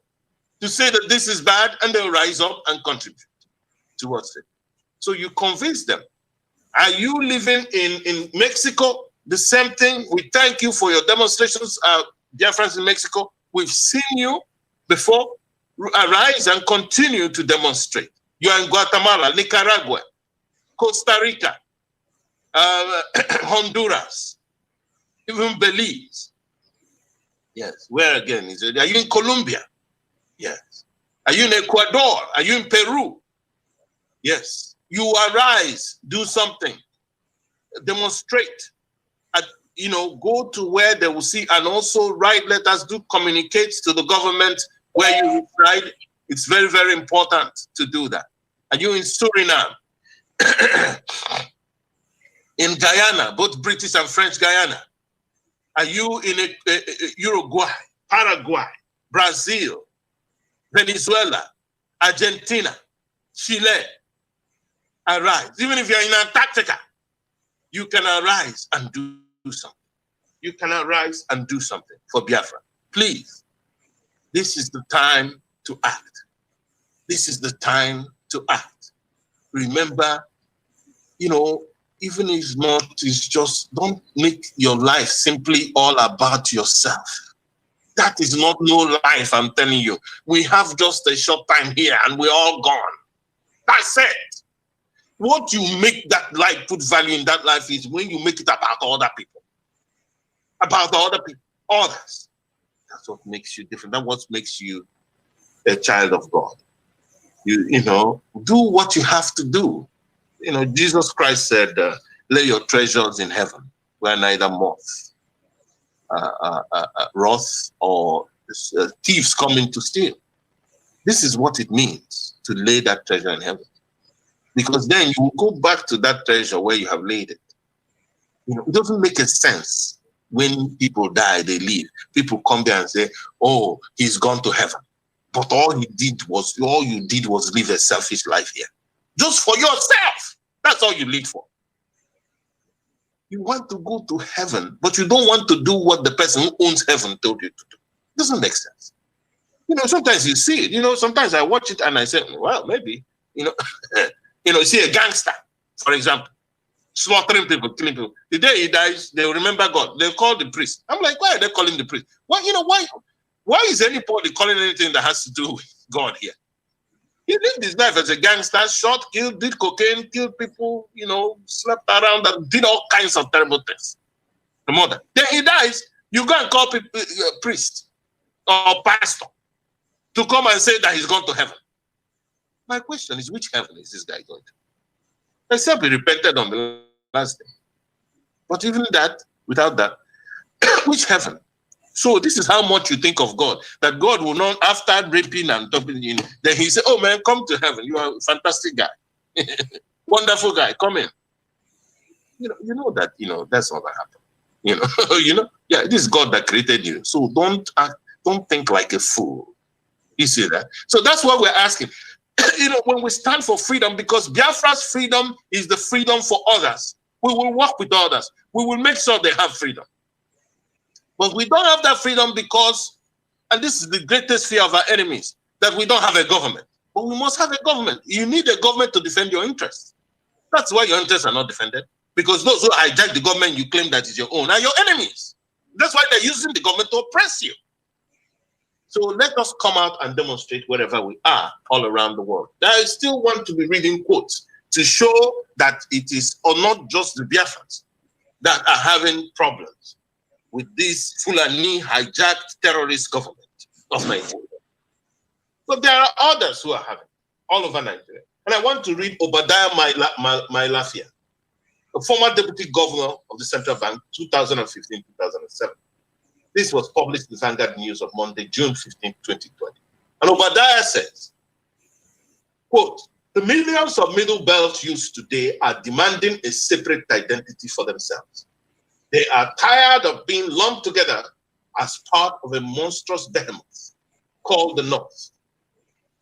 We do not want to be associated with the Amajiri system, emirate feudalism, begging, Sharia poverty, mindless Sharia and poverty, mindless divorce and broken families, global jihad, child marriage and vaginal vesicle fistula, VVF, Boko Haram, genocidal herdsmen, oppression and violence. We are resolved never to be part of the old North, where our people are daily being killed, maimed, and raped.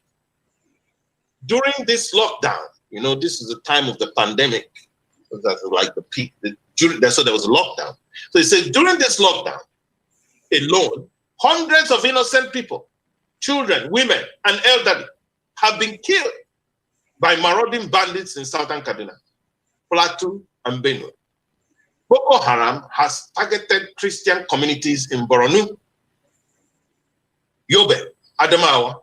More than 3,000 churches have been destroyed. I want to repeat that again. More than 3,000 churches have been destroyed, and more than 400 clergy have been martyred. More than 400 clergy killed. Murdered by Islamic jihadists, Fulanis, and the Boko Haram, some of them Kanus. Yes. More than 3,000 have been destroyed, and more than 400 clergy has been martyred.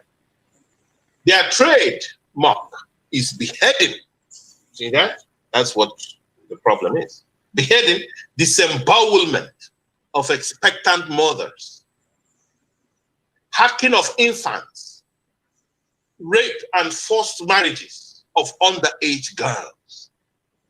There are more than 3 million internally displaced persons in Nigeria today as a consequence. 3 million! And somebody is telling you that, you know, Nnamdi Kanu jumped bail. This is what we have to discuss. This is what Nigerian media, evil people, this is what they have. You have to discuss. Nnamdi Kanu jumped bail. Instead of talking about his abduction, he's kidnapped by these terrorists. You leave all these issues and you want to discuss that. You want to discuss about a girl they call is that Chioma or something, who went and killed the boyfriend. That is what the media wants to discuss. In fact, some of them want to bring back events because the target is to say the problem is the Igbo. The Igbo is the problem.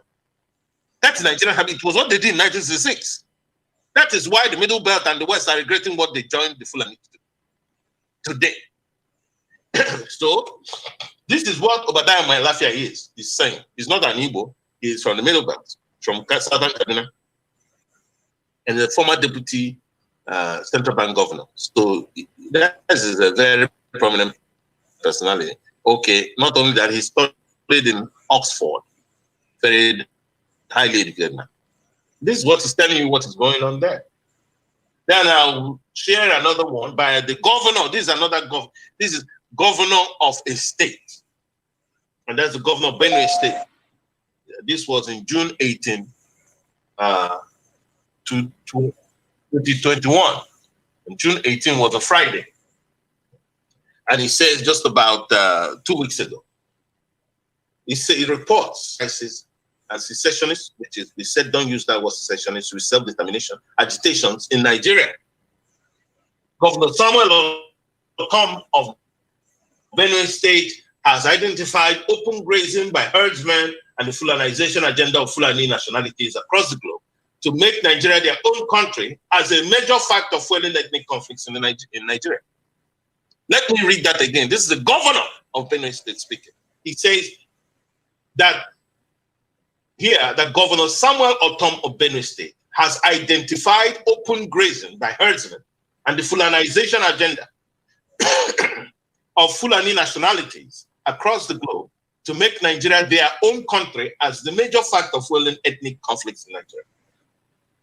He also blamed the raging secessionist agitations in parts of the country on the repulsive agenda, as well as the obvious injustice, lack of fairness and equity in appointments and citing of projects in total disregard to the principles of federal character. The federal character, this is Fulani character that we're seeing now. There's nothing federal about the character we're seeing now in terms of government policy. Federal character, as enshrined in the Constitution as factors fanning the embers of crisis and disunity in the country. Across Nigeria, open grazing has led to the invasion of farming communities by Fulani herdsmen, leading to massive killings and maiming of people, raping of women, destruction of property, loss of livelihoods, and displacement of persons. The negative impact of open grazing, which often results in attacks on communities in different parts of the country, adversely affect the local economy as farmers are prevented from accessing their farms and local markets are also deserted for fear of imminent invasion by the killers. The continued rise in the attacks by Fulani herdsmen, in the country have also led to mass displacement of persons, leading to desertion of farmlands. In Benue State, for example, over 1 million people have been displaced and are currently living in internally displaced persons IDP camps and host communities. Farmers who have attempted to go back and till their land are either killed or maimed by herdsmen. This has led to food insecurity and poverty in the country. Open grazing of cattle leads to destruction of farmland and environmental degradation. This has resulted in resistance from communities whose lands have been negatively affected by the activities of Fulani herdsmen and their cattle roaming across the country. This is not just Fulani herdsmen, they are Fulani terrorists, because that's their kill. They carry AK-47. The military and the police never see them. They rather protect them. They work with them. He says, I continue, he says, while calling for the arrest and prosecution of leaders of Miyetti Allah Kautel Hore, the governor urged the federal government to also proscribe all militant Fulani groups, as was done to the case of independent people of Biafra, indigenous people of Biafra, is a mistake. Given that the Global Terrorism Index ranks Fulani militia as the 4th deadliest terrorist group in the world. The Global Terrorism Index ranks the 4th deadliest terrorist group in the world. And similarly, other ethnic groups, terrorist groups should be proscribed. So we can see a joining statement by the governor of Benue State. And before I bring our wonderful brother, pillar of DRM, I'd like to read this again. This is from the Nigerian Chief of Army Staff, former Chief of Army Staff himself. He says, the peace in this state, Taraba, is under assault. There is an attempt at ethnic cleansing in this state, and of course, in all the riverine states of Nigeria. We must resist it. We must stop it. Every one of us must rise up. The armed forces are not neutral. This is a former Chief of Army Staff telling you this. The armed forces are not neutral. They collude. They collude. They collude with the armed bandits. That's the Boko Haram and Fulani terrorists that kill people, kill Nigerians. They facilitate their movement. They cover them. If you are dependent on the armed forces to stop the killings, you will all die one by one. This is former Chief of Army Staff of Nigeria. He's no Biafran. He has fought Biafran. Doesn't like Biafran. This ethnic cleansing must stop in Taraba State. It must stop in all states of Nigeria. Otherwise, Somalia will be a child's play. I ask every one of you to be alert and defend your country. Defend your territory. Defend your state. You have nowhere else to go. You have nowhere else to go. God bless our country. This is Theophilus Yakubu Danjuma, former Nigerian Chief of Army Staff, speaking at the convocation ceremony at Taraba State University in March the 24th, 2018. Danjuma was a central actor actually in the genocide of 1960-1970 against Biafran. So he knows about genocide. Jeff Fortunawata to give us his commentary on these issues, the arrest of Nnamdi Kanu, the attack of Sunday Igboho's house, killing people. This is what the Fulani terrorist government of Nigeria is doing now. You know, they just attack anybody. They don't want anybody to speak. They want to use fear as an instrument of intimidation and an instrument of suppression. If I can have your contribution, I will be glad to be a glutton. Okay.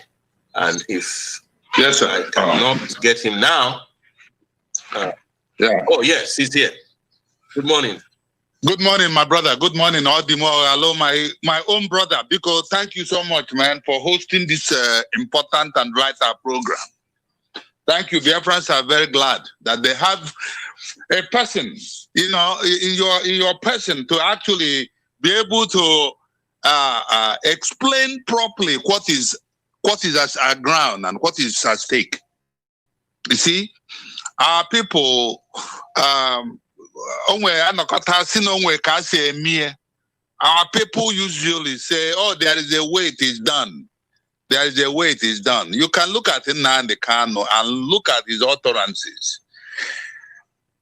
And maybe you might clinch at maybe his method.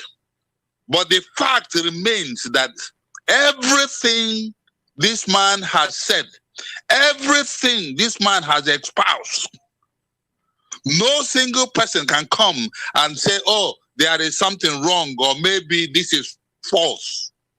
Our people have decided to cede their own sovereignty to Fulani.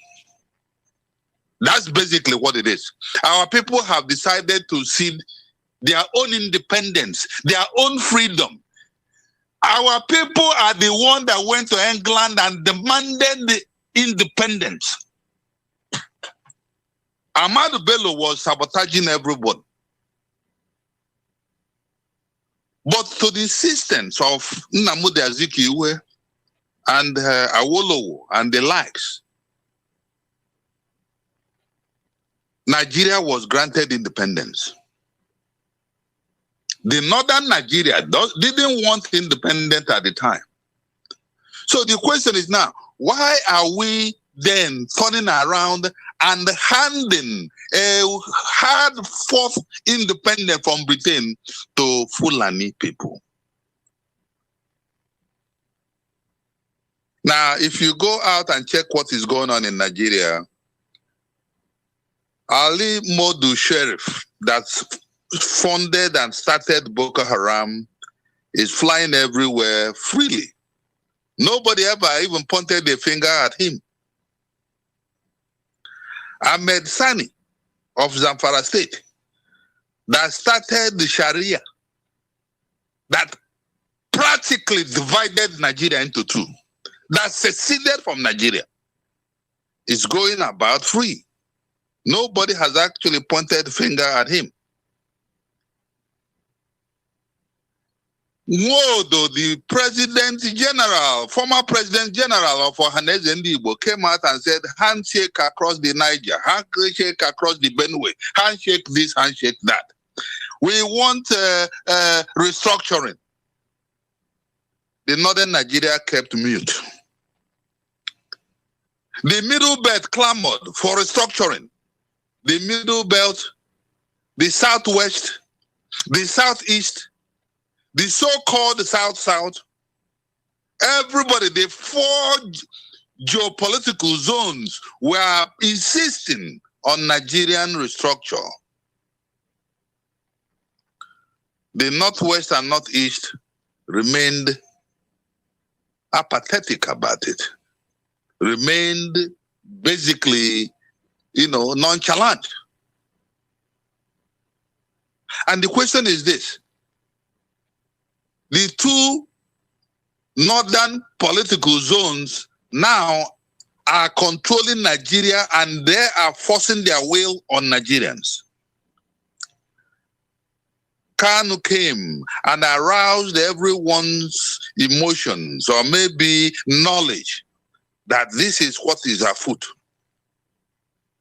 The government of Nigeria has not refuted any single accusation that Kanu has leveled. Not one. Sunday Igboho has done the same thing. The government of Nigeria has not come to say, oh, this is fault, we are not doing this or this. No. Their actions and utterances, their stance in the whole affairs has shown practically what they are trying to do.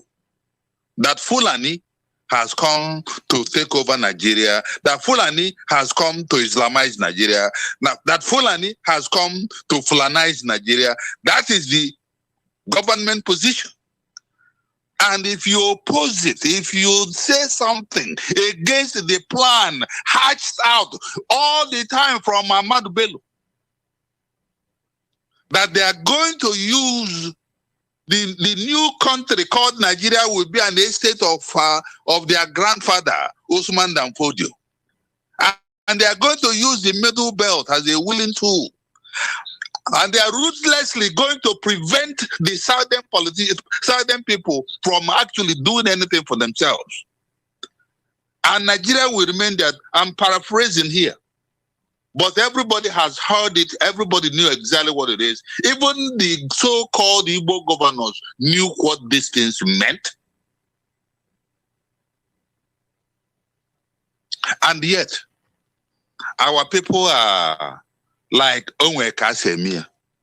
There's a way it is done. And my question is, when is it time to initiate that time? When is it time? When you can't go to your farms anymore. When your women are being raped. When your girls are being abducted. When all these things, atrocities are happening in your own village. And our people are still there, sitting down, telling you, there's a way it is done. And I'm asking the question, when is it? Are you going to initiate this to us a medicine? The way it is being done, when are you going to act on it? When? So Nigeria will fight anyone that actually opposes or maybe speaks against their plan to Islamize Nigeria. And Nigerian media is aiding and abetting these people. Are basically telling the rest of Nigeria there is no fire in the northeastern Nigeria. There's no fire in the northwestern Nigeria. Oh, everything is all fine. The thing is that this Fulani has studied Nigeria very well. And a lot of people are taking Fulani for granted. Fulani are very, very, very smart. They are very, very intelligent people. They have studied Nigeria, and they know that Nigerians are mugus. They know that Fela was right when he knew that Nigerians are basically people who can't think for themselves. That they know all these things. That Charlie Boy himself has come and said, Mumu, yeah, Mumu don't do. He's not saying that your mumu don't do because you are acting right. It's because you are behaving stupidly. He knows all these things. Nigerians understand all these things. But Fulani know how to change the narrative. They know how to turn Nigeria from A to B, from A to Z, They know how to manipulate Nigerian media, manipulate things, and tell you it is Igbo problem. Igbos are the problems in Nigeria. That is why you have the Association of Northern Nigerian Youth, or whatever they call themselves, come out and issue, we don't want war, we want Igbos to be given a referendum.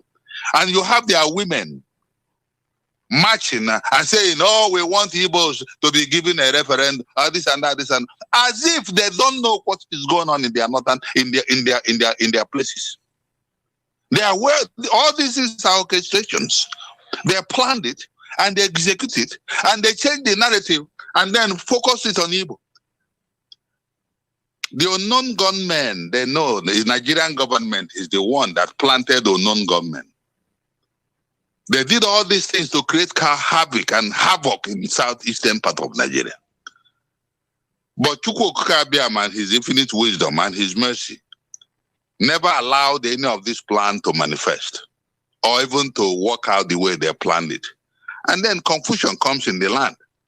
So now that's why they have to travel. Buhari has told you, in 2 weeks' time, you are going to see, miracle is going to happen. Everything, you're going to see what's going to happen. Now, before Buhari has said that, Nnamdi Kanu has already been apprehended. I'm only saying all these things for people to use their tongue and count their teeth.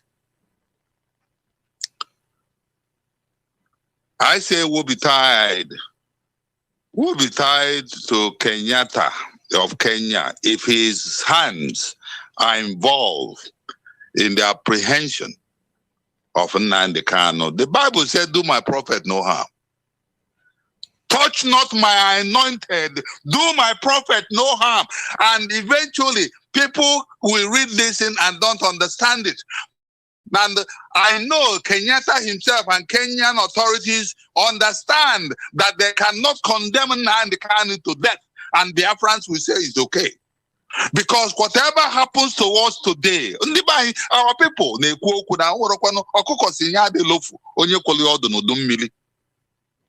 will never forget, and we cannot forget, nor should we forget, what African leaders are betting and supporting the murderous Fulani against the Biafran people.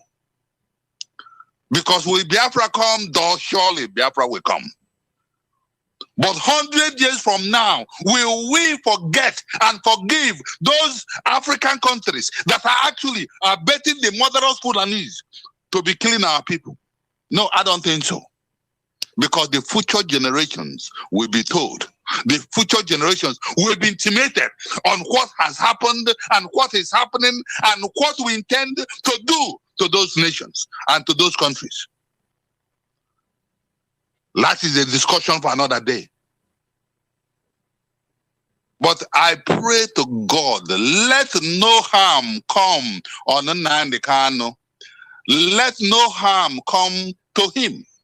Because if Nigerian government thinks that the suppression or maybe the apprehension or maybe the abduction of Nnamdi Kanu will stop the coming of Biafra or we shut down the movement that God himself has ordained, how mistaken these people can be.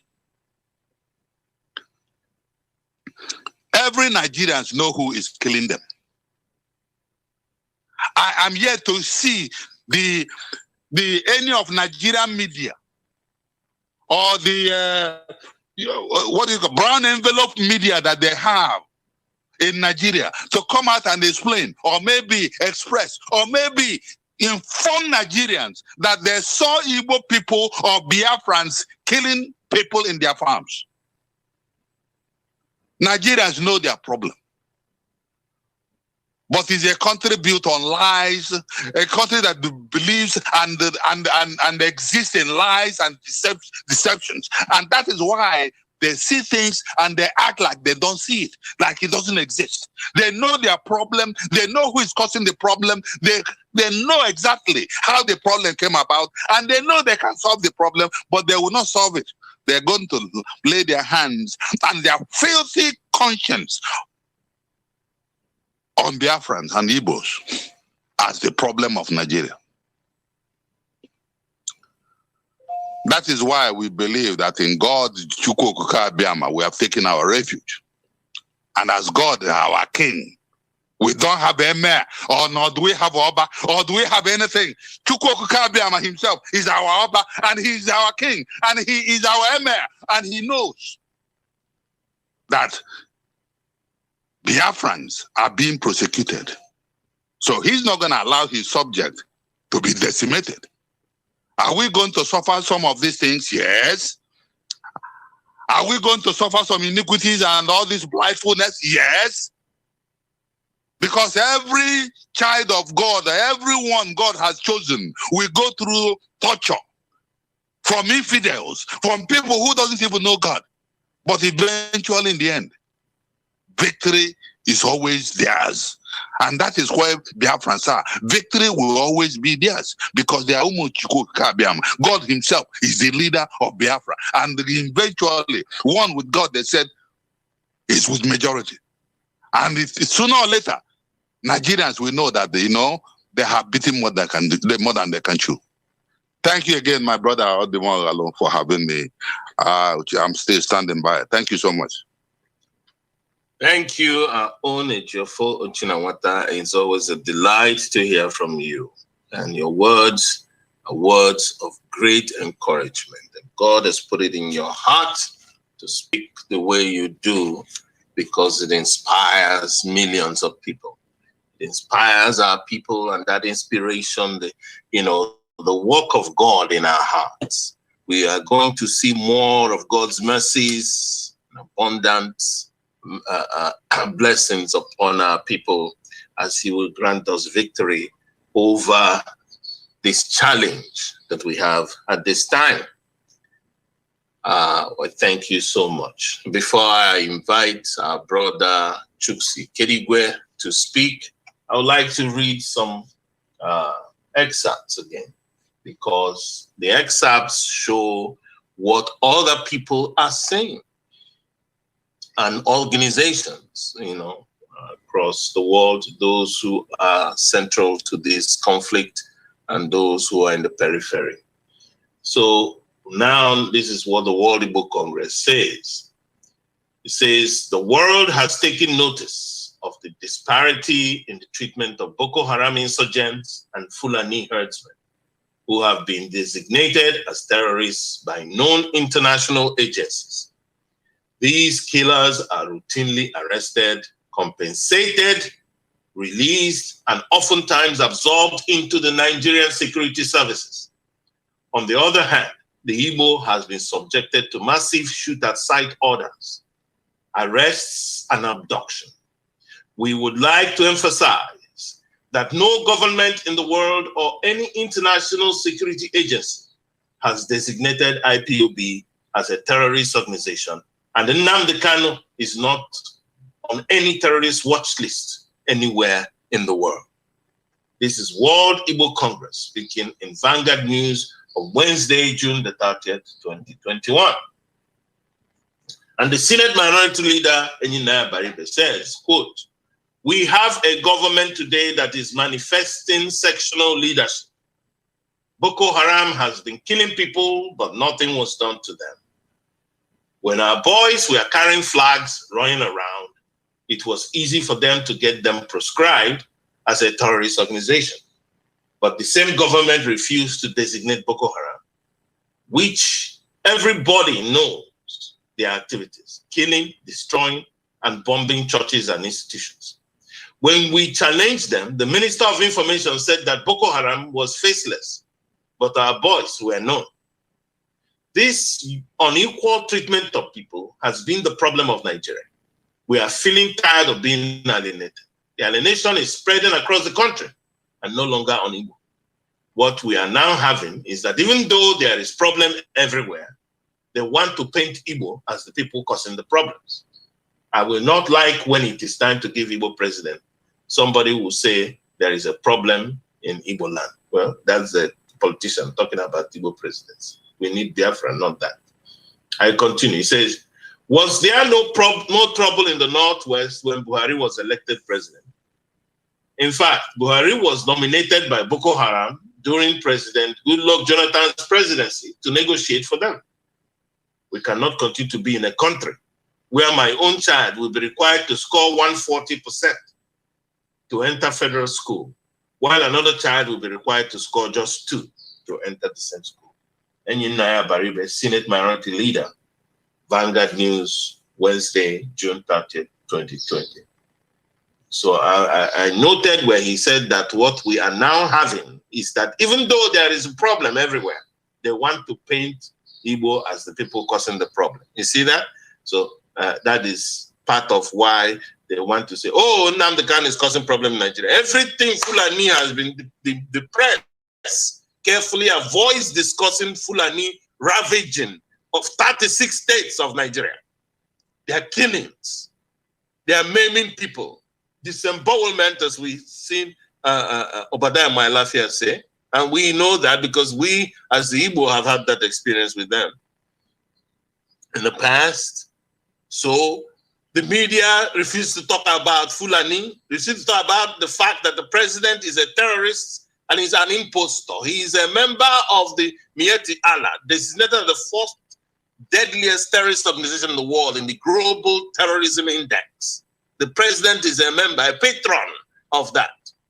The Sultan of Sokoto is a grand patron. This Islamization jihad, this is the problem we're having coming from the Fulani. And the press refuses to discuss it. Each time they want to tell us, oh, Nnamdi Kanu jump bail.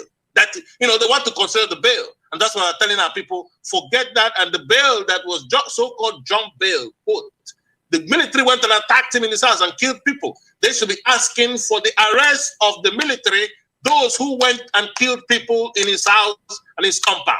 The media does not discuss it. These people are evil. These people are evil. These people are evil. They are nothing but evil. And God will put them where they belong. Nigerian press, they are evil news people. So, don't allow them to dictate the narrative. They will never, in this case, the trial of is not the trial of Nnamdi Kanu. This is a trial of Nigeria. That is what is going on here. So I'd like to bring my brother Chuksi Kerigwe to give us his own analysis regarding these happenings. They are attacking the West now, attacking Sunday Igboho. Can you imagine killing people? This is a murderous military and police, murdering the citizens of the country. And claiming what? Murdering for the Fulani. So let's have Chuksi Kerigwe. Thank you. Thank you. Thank you, You may need to speak up a little bit because of the sound. Okay. Thank you, Majority. Please confirm you can hear me. Yes, I can hear you. Okay. Thank you. Thank you, our great listeners. Thank you for joining us today. Based on this, we discovered that I've always said it, that Nigeria is a terrorist state, and that's why they can afford to kill people for no reason and turn around to blame the victims. That's what they are doing. That's what they become expert in doing. Since Buhari entered, there has been death. The man has brought death on everybody and is killing every other person. There are the people who are not Fulanis, because to him, Fulani does no wrong. Fulani does no wrong. It's only other people that does evil. Tell him everything that the Fulanis are doing. He will find reasons to give you why he cannot stop them. If he's not telling you of one West African protocol, one ECOWAS protocol, he's telling you that they are holding stick, even when they are holding AK-47. You always have reasons to give why he cannot stop the murderous Fulanis. But it's always after. Who is always after? After peaceful people. Because I have said it before, Buhari is clearly implementing ISIS ideology. What is ISIS ideology? One of ISIS ideologies is to provoke you. They have this thing of provocation. They come to kill you peacefully so that when you attack, they will have a justification. And that's what Buhari has been doing since he entered.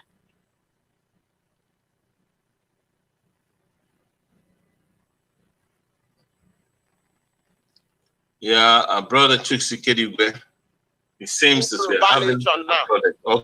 Okay, he's back. Yeah, that's exactly what he's doing. After murdering innocent people, he turns back to blame them.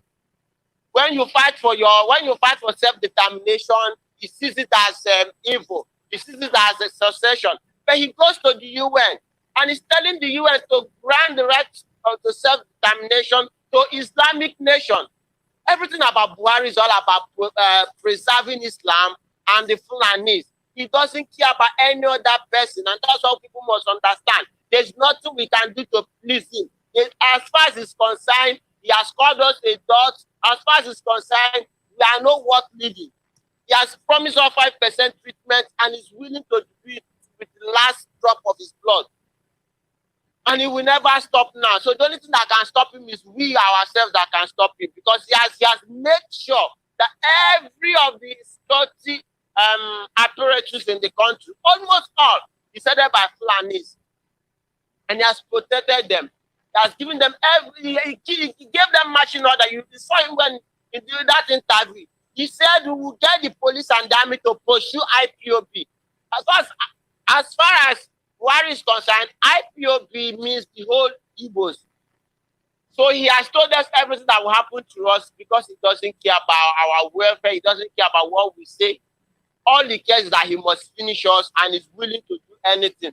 And that's why I'm telling our people who are blaming Nnamdi Kanu. I'm telling our people who are saying Nnamdi Kanu do this.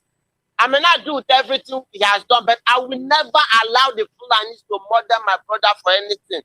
And that's the mentality most of us must have at this point in time. If he just like that's what I was telling us what happened when the king was able to kill James. He stretched his hand because the chiefs did nothing. He stretched his hand to keep Peter too. If you allow him and his succeeds in killing Nnamdi Kanu, he will come after everybody that is an Igbo person, everybody that's a Biafran, everybody from the south, everybody from the southeast, everybody from the south. He will come after. He has demonstrated by going after Sunday Igboho, who did him nothing. They went to his house, bulldozed everything, two of his associates, planted guns, planted ammunition, and turned around to blame him, saying he's stockpiling this thing. It's the same thing that these people uses. And that's exactly what happened in Ojota today, when we went for to support the Yoruba Nation rally today. They killed an innocent girl who was hawking for the mother, who was just in their shop. And now the Nigerian police is denying it. These super professionals in killing and denying. And that's why you hear people like Obasanjo and Theophilus Danjuma telling you that these people collide. You will see it openly. After doing this, they will turn back and lie about it. This is the collusion that these people are talking about. Because we see national, we were there, we witnessed the killing of this innocent girl. And then Nigeria police have issued a statement denying it. They said they never shot any bullets. But we were there. They were shooting at armed people that have come for the rally. I won't end today without thanking the Yoruba Nation agitators. They really did proud, because when we went there was that nothing would happen, because Nigerian police were everywhere. They lined up. In fact, they had up to more than 25 vehicles back there with thousands or hundreds of police officers. You think there's war. These are people who are supposed to be fighting the Fulanis, but they are not interested. They are rather better. They rather prefer to use them to harass and arm and peaceful people.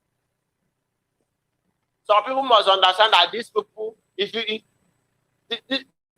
people are terrorists, and they are willing to provoke us to do things that they will justify. Because this is what they do. After harming you, they will turn around. Oh, Nnamdi Kanu ran away. He jumped bail. But you are the one that went to his house to murder him. You are the one that turned around. He has a court case. Why not allow him when he comes to court, you arrest him? No, you weren't willing to follow the law. But now you are not telling him, come and follow the law, come and follow the law. And then there's this mentality of this what is going on now. You see a lot of people confessing, oh, they are ESN commanders, they are ESN operative. Nnamdi Kanu asked them to kill. They kill 10 people. They use them to fortify themselves. Then Nnamdi Kanu asked them to kill 2,000 people to bury Ikonso. These are scripted confessions. The idea is to control the narrative and make Nnamdi Kanu as a very bad person and then use it to demonize him and the Biafran struggle. We mustn't fall for this because they've also tried it with the Yoruba agitators by trying to plant ammunitions in house of Sunday Igboho and then turn around to tell the world that he's one stockpiling ammunition, that he wants to fight the government. We mustn't fall for those things because Nigerians are gifted in trying to play this kind of game. The games of the games of killing innocent people and planting these things to them. After killing innocent people, you plant arms and ammunition to them, and you turn around and accuse them of what they think that way. So when we listen to these news medias, we should be very careful of what we read at them. Well, as in the way we believe those news, because when you look at the news critically, you understand what's happening.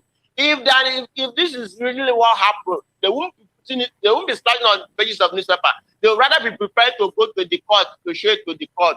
No, but because they know these things are fake, they are doing it here in the court of public opinion to make the people believe that, oh, these people are evil. This man is not fighting for himself. He's fighting for his pocket. The other day was Lai Mohammed coming to tell us that, oh, Nnamdi Kanu is living a 5-star lifestyle. What is his aim? To make you believe that, oh, this guy is fighting for himself. He's enjoying, he's enjoying for his life.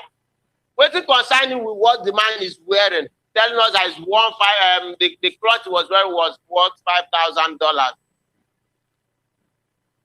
We mustn't allow these people to deceive us with this their talk. We must be very, very careful as we study the outcome, as we move. But one thing we must do is to condemn the kidnap of Nnamdi Kanu. If there's any way that you need to bring him back to Nigeria, the Nigerian government should have gone through the right way. Extradite him. That's the way it's done everywhere. You cannot go there and create him as you try to create Marudiko before. We will never allow that, and we condemn that barbaric act. We condemn it in its totality, and every government of the world, whether it's Kenyan government that played the role to it, a day will come where we'll definitely pay for their evil in doing that to a human being. Thank you, thank you. Thank you, Mazi Chuks Ikedibwe, for that speech. I thank God Almighty, the God of Israel, for what he has done for us. I thank God for people like you in Biafran Restoration Movement, BRM, and I thank God for your immense and invaluable contributions to the Radio Biafra International and to those who are listening to our audience always. We will always stand for what is right, because what is right for everybody. Is right for everybody. We all know right and wrong. And why do I say that? Because we all have conscience as human beings. So you cannot have conscience as a human being and say you don't know what is right. You might decide to do what is wrong out of pressure or out of influence or even out of duress, in one way or the other, out of deception. Sort of, yeah, because that's what it is. You want to accept, but it doesn't make what is wrong right and right wrong. The conscience dictates it so easily, and that is the nature of man, and that is what God has put in us. So, no matter who you are listening to Radio Biafra International, from any ethnicity in the world, or from any culture, any background, you know what is right and what is wrong, and we know all over the world. Anyone that is brought to us as a people, we have to assess and judge. It is bad to oppress people. That is why, instruments in various international organizations like the AU, like the United Nations Organization and so on, so many regional bodies, have instruments that respect human rights, instruments that espouse fairness, that has them at principles that govern their own existence and their interaction as organizations, as people, as nations, as regions. So we don't know why anybody should stand up against it or should stand against it in any way, shape, or form. Self-determination is a right of the people, and it must be respected by all people. So referendum, that is how you know what the people are saying. So if the people vote for Nigeria, okay, it will be their choice. But the Nigerian government is afraid of starting a referendum because when we talk about Nigerian government, we talk about the Fulani terrorist government of Nigeria. It's afraid because they don't represent Nigerians, they represent the Fulani. That is why we use that description. So we're not just saying something off the air, just like that. We're saying it because it is what obtains factually, so we can represent facts properly. Because, facts are stubborn. You can't just change them. You're entitled to your opinion, but you're not entitled to your own facts. So the fact is that this is a Fulani terrorist government. That is a fact, and by their own actions, the evidence of their actions, it is simply overwhelming. And they must be resisted. They must go down. And they'll go down big. The Emirates in the north must go down. They must go down big. The attacks are too much over the decades, and it must be resisted by the people from the Middle Belt, from the Southwest, from the Southeast, everywhere. They must rise and resist this because it's all about conquest. It's all about subjugating you. And when they subjugate you, you will be under Sharia law, whether you like it or not. So it's not just enough for those people who want to say, oh, Nnamdi Kanu jump bail. Like that is an issue supposed to be discussed. Or talking about, oh, he's going to get fair trial. He'll get trial. Like there is anything fair with Nigeria. A trial in a judiciary where the head of that judiciary is a Sharia judge in a secular state. That, that automatically, delegitimizes really the existence of that body, that organ. It makes it a laughing stock. Nobody should be accepted because there is nothing fair about how the judiciary in Nigeria is being run. So you're talking about he will get a fair trial. It's not a trial about Nnamdi Kanu. Remember that. The trial about Nigeria and Nigeria's violations about Fulani Islamic controlled Nigeria, which has violated so many people. We must not forget that. I want to share the report of the U.S. Department of State, the United States Department of State, 2020, Country Reports on Human Rights Practices regarding Nigeria. This is the Bureau of Democracy, Human Rights, and Labor, published on March the 30th, 2021. So we can see from a country that we all respect, the most powerful country in the world. This is their report. A country that upholds human rights and democracy more than any in the world. So we see their report here. Bureau of Democracy, Human Rights and Labor, March 30, executive summary. It says, there were reports that members of the security forces committed human rights abuses. Civilian authorities did not always maintain effective control over the security services. The insurgency in the Northeast by the militant report, terrorist groups, Boko Haram and the Islamic State in West Africa continued, as the ISIS is in West Africa, it's continued in Nigeria, ISIS in Nigeria. The groups conducted numerous attacks on government and civilian targets, resulting in thousands of deaths and injuries, widespread destruction, the internal displacement of more than 2 million persons, internal displacement of more than 2 million persons, an external displacement of somewhat more than estimated 300,000 Nigerians, external displacement of 300,000 Nigerian refugees to neighboring countries as of December 14th, 2022. As of December, listen to this. This is from the United States Department of State, the State Department, United States. Saying about 300,000 Nigerians are refugees in neighboring countries. About 2 million have been displaced, refugees. The president of Nigeria cannot speak to the people who are causing this in the language they understand.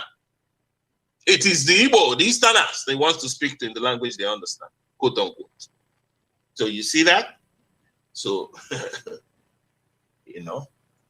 I continue. It says, significant human rights abuses include unlawful and arbitrary killings by both government and non-state actors. The government is involved in unlawful and arbitrary killings, just like they did in Sunday Igboho, in Nnamdi Kanu's house, just like they did in Sunday Igboho's house today. The government, the Fulani terrorist government of Nigeria, is involved in unlawful and arbitrary killings. The non-state actors here is talking about is Boko Haram and Fulani herdsmen. Forced disappearances. This is what the military, the army, and the police does. By the government, you see that? Forced disappearances by the government, terrorists and criminal groups. Torture and cases of cruel, inhuman, or degrading treatment or punishment by the government and terrorist groups. Harsh and life-threatening prison conditions. Arbitrary detention by government. And non-state actors, political prisoners. Serious problems with the independence of the judiciary. Serious problems with the independence of the judiciary. Serious problems with the independence of the judiciary. And this is where you think anybody can get a fair trial. I continue here. It says arbitrary or unlawful interference with privacy. Serious abuses is an internal conflict, including killing and torture of civilians, serious restrictions on free expression, the press and the internet, including the existence of the criminal libel law, substantial interference with the rights of peaceful assembly and freedom of association. Just like you see they disrupted the Dua peace meeting, that is an interference with the rights of peaceful assembly and freedom of association. So you can see that going on. Fulani terrorist government of Nigeria is perpetrating that. And before I continue this, I remind Biafrans all over the world, when they are demonstrating, please use Fulani there. Put Fulani up to the world. Let the world see Fulani. Since they want to be seen as a terrorist ethnic group in Africa, they must be put up all over the world as a terrorist ethnic group in Africa. We will advertise them. You have to pay media stations to take them up, to tell them that, tell the world there is an ethnic group in Africa called the Fulani. They are terrorists by nature. They kill, they maim, they rape, they destroy families. That's what they do. They are terrorists. They're Islamic jihadist terrorists. That's what they do. It's important for us to put them up to the world. We have the capacity to do that, and I hope you will be encouraged to do that. Let's go ahead and do that, because that's one way to put up a fight. Since Fulani wants their name to be, they want to be known. I mean, you have to be known as what you do. Am I right? So let's put them up that way. It says here again, the government took some steps, quote, the government took some steps to investigate alleged abuses by police, including the special anti-robbery squad and military forces. But impunity remained a significant problem. You see that? You tell them, this is what SARS was doing. Remember SARS protests? Because a lot of people were disappearing, their organs being cut and sold, dead, and nobody held accountable. This is what Nigerian police does. The Fulani-controlled Nigerian police does. The Fulani-controlled Nigerian army does. They kidnap and abduct people, disappear them, rape them, cut them up and sell their organs to the world. This is what the Fulani-controlled Nigerian government does. Unbelievable. And this is from the State Department. I'm reading a report from the State Department itself of the United States of America. It says here, the government took some steps to investigate alleged abuses by police, including the special anti-robbery squad and military force. But impunity remained a significant problem. That is why the case in Lagos, when you're talking about NSAS, that the police kill people, they went there to deny it. The government itself said it's forming a crime. How can the government, which is a party to the case, form a commission to try people? Can you imagine that? You are party to the case, and you are the one. Where is the neutrality in the case then? And right there, the whole thing is that nobody's held accountable, as we haven't had anything now, isn't it? So they create those things to create the diversion. They give you an impression, and they know that Nigerians forget so easily. As soon as the Nigerians look the other way, they go to sleep. They continue what they're doing again. That is why they are trying to stop you from protesting. Can you imagine that? So there were reports of further progress in formally separating and reintegrating child soldiers previously associated with civilian joint task forces. See, they are recruiting Boko Haram, including the Amajiri. That's why they put them in the joint task force. A non-governmental self-defense militia, which received limited state government funding. And I go for this. It says, from the State Department, United States State Department report. It says Boko Haram and the Islamic State in West Africa continued attacks on civilians, military and police, recruited and forcefully conscripted child soldiers, and carried out scores of person-born improvised explosive device attacks, many by coerced young women and girls, and other attacks on population centers in the Northeast and in Cameroon, Chad, and Niger.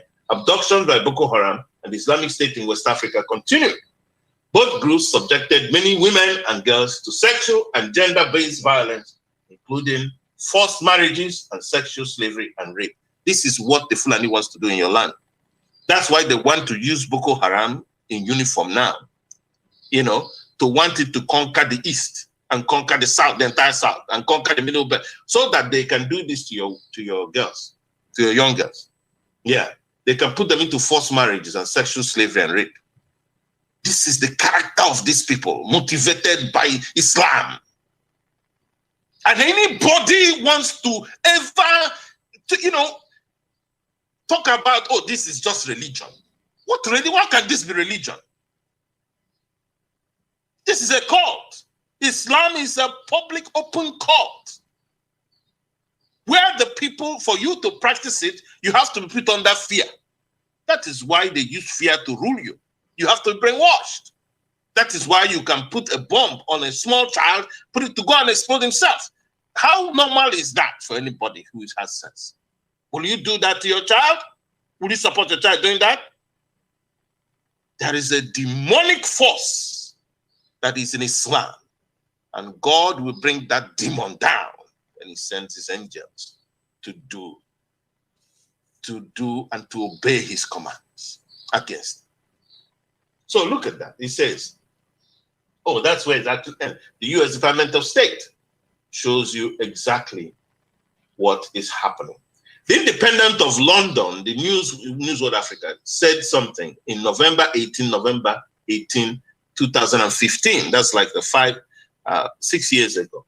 It says, this is a global terrorism index, published by Global Terrorism Index. It says, Nigerian Fulani militants named as 4th deadliest terror groups in the world. This is Independent of London, UK. If you use the date, you type it in, you'll see where it's published. Only Boko Haram, ISIS, and Al-Shabaab were deemed deadlier than the little-known militant group from West Africa. This is by Rose Buchanan. She was the one that published. And, you know, all these the ones that are ahead of him, Boko Haram, ISIS, and Al-Shabaab, they're all in Nigeria. They're all in Nigeria. So Nigeria is the home of terrorism in the world. The worst terrorist country in the world. And the Fulani are the people aiding it because they're part of it. They use it as an instrument of conquest on others who don't want to believe in Islam. You must believe or I'll kill you. You must believe or I'll kill you. And they tell you that this is a religion from God, and some of you see it as a religion. No. There's those that have nothing to do with God. Yes, anything that has with God should be presented to you modestly. Told you that it should be your choice to believe in God or not. Because you have the ability, you have the capability to do that. You see that? If you don't have the capability to do it, then it wouldn't have been possible. But because you have God himself that created you, gave you the power of choice. You know, why should anybody force you to be in somewhere? A lot of them that are practicing the thing are held there out of fear. If you give them the option, they'll go, they'll leave. And they know. That's why they're holding them with fear and intimidation. That's why it's called terror. Terrorism. The terrorism put fear into you. And I bind that fear. I rebuke that fear upon you in the name of Yeshua HaMashiach. You will not be afraid of the Fulani. You will not be afraid of the terrorists. Not at all. In the name of Yeshua HaMashiach. Amen. So they are living, you know, we have them causing people to live under siege. Then they mentioned that IPOB is terrorist organization. Biafrans who are complaining about their terrorism. So, you know, and here Vanguard says here, this was in 2017, IPOB is not a terrorist organization, the US government. September 24, 2017, by Anthony Obonna, says the United States government has said that its does not see the Indigenous People of Biafra, IPOB, as a terrorist organization, while the federal government of Nigeria has proscribed IPOB and labeled it a terrorist organization. The US government, however, said it does not see IPOB as a terrorist organization. It said, although US is strongly in support of the peaceful resolution of internal crisis in Nigeria, however, under the United States laws, IPOB does not fit in as a terrorist organization. And you had the World Igbo Congress tell you that Nnamdi Kanu is not on any wanted list in every country in the world. So the Fulani in Nigeria wants to detect wrong and right to you. Tell them, no, we know what is right and we know what is wrong. They either do the right thing or they will be stuck with the wrong. We need the arrest and prosecution of Buratai and all those who went to Nnamdi Kanu's house with police to kill people. They are murderers, they are mass murderers, they are terrorists. That's what they are in uniform. That they went to Sunday Igboho's house to kill people. That have been massacring people all over Middle Belt. I've read to you what Obadiah Lafia has said. This is a former deputy governor of Central Bank of Nigeria. These are people who are within the institutions telling you what's going on. We've read to you what Dan Juma, who was the former army chief, has said about the Fulani and their destruction everywhere. So in the protest that is coming, we must stand up and highlight the Fulani and the British, the British cupidity for Biafran oil. We must highlight those as because if you don't say here I am, people will not say there you are. You have to let the world know what exactly is going on in Biafra land. And we are Biafrans. That is what we are. We named ourselves Biafra. Remember. And we were Biafra 500 years before Nigeria was even thought of. So there is no reason why anybody should have a problem with another person answering a certain name. You know, we have not ever, attacked anybody for answering a certain name. We have not accused anybody for answering a certain name. No, it is entirely your choice. Just like when you're born and your parents give you a name, that's it. So we are Biafrans. We are not Nigerians. And we want a referendum. And Nigerians who think they believe in the truth, they must support the referendum. Because anybody who doesn't support the referendum knows what he's supporting. He needs to tell us what else he's supporting. You can't support, you are supporting oppression of others. You are supporting willing oppression of others. You're supporting the exploitation, the killing, the stealing, and destroying going on by the Fulani that has hijacked the Nigerian government. So you have to know that. Now, I want to read a path which is all going back to tell you again that Nnamdi Kanu is not on trial. It is Nigeria that is on trial here. I want to read an excerpt that is very, very important, which I've read before in RBI, before we have our closing remarks, and we can all go back and begin to act. He says here, quote, from 1980 to 2019, the Stephanus Foundation, this is a foreign body, record shows a total of 1,785 attacks in 32 states of the country. This led to the death of not less than 28,878 innocent people. 28,870 killed. In 100, now he broke it down. In 121 Muslim riots.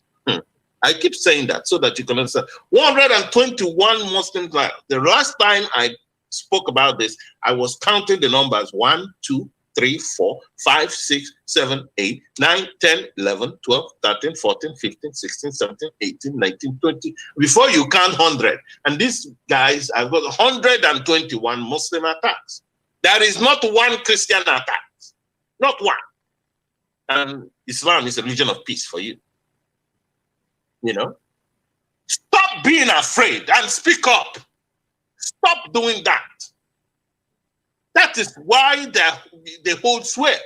When they do certain things, you go and keep quiet. You're showing them that you're afraid of them. They are reading your reaction. That is why I pray God to give us the courage to speak up about what he's doing. We'll get out in demonstration against this, and we'll put these records out, and we will speak out to the world, and they see what is going on in Nigeria. And like I said, we mentioned Fulani and what they're doing. Since they want their name to be destroyed, we will help them destroy that name, Fulani, to the whole world. And we will also mention the British and oil, cupidity for Biafra oil, that because of the love of oil, the greed for oil, they killed 2 million Biafrans. That oil, they could have taken it from us directly.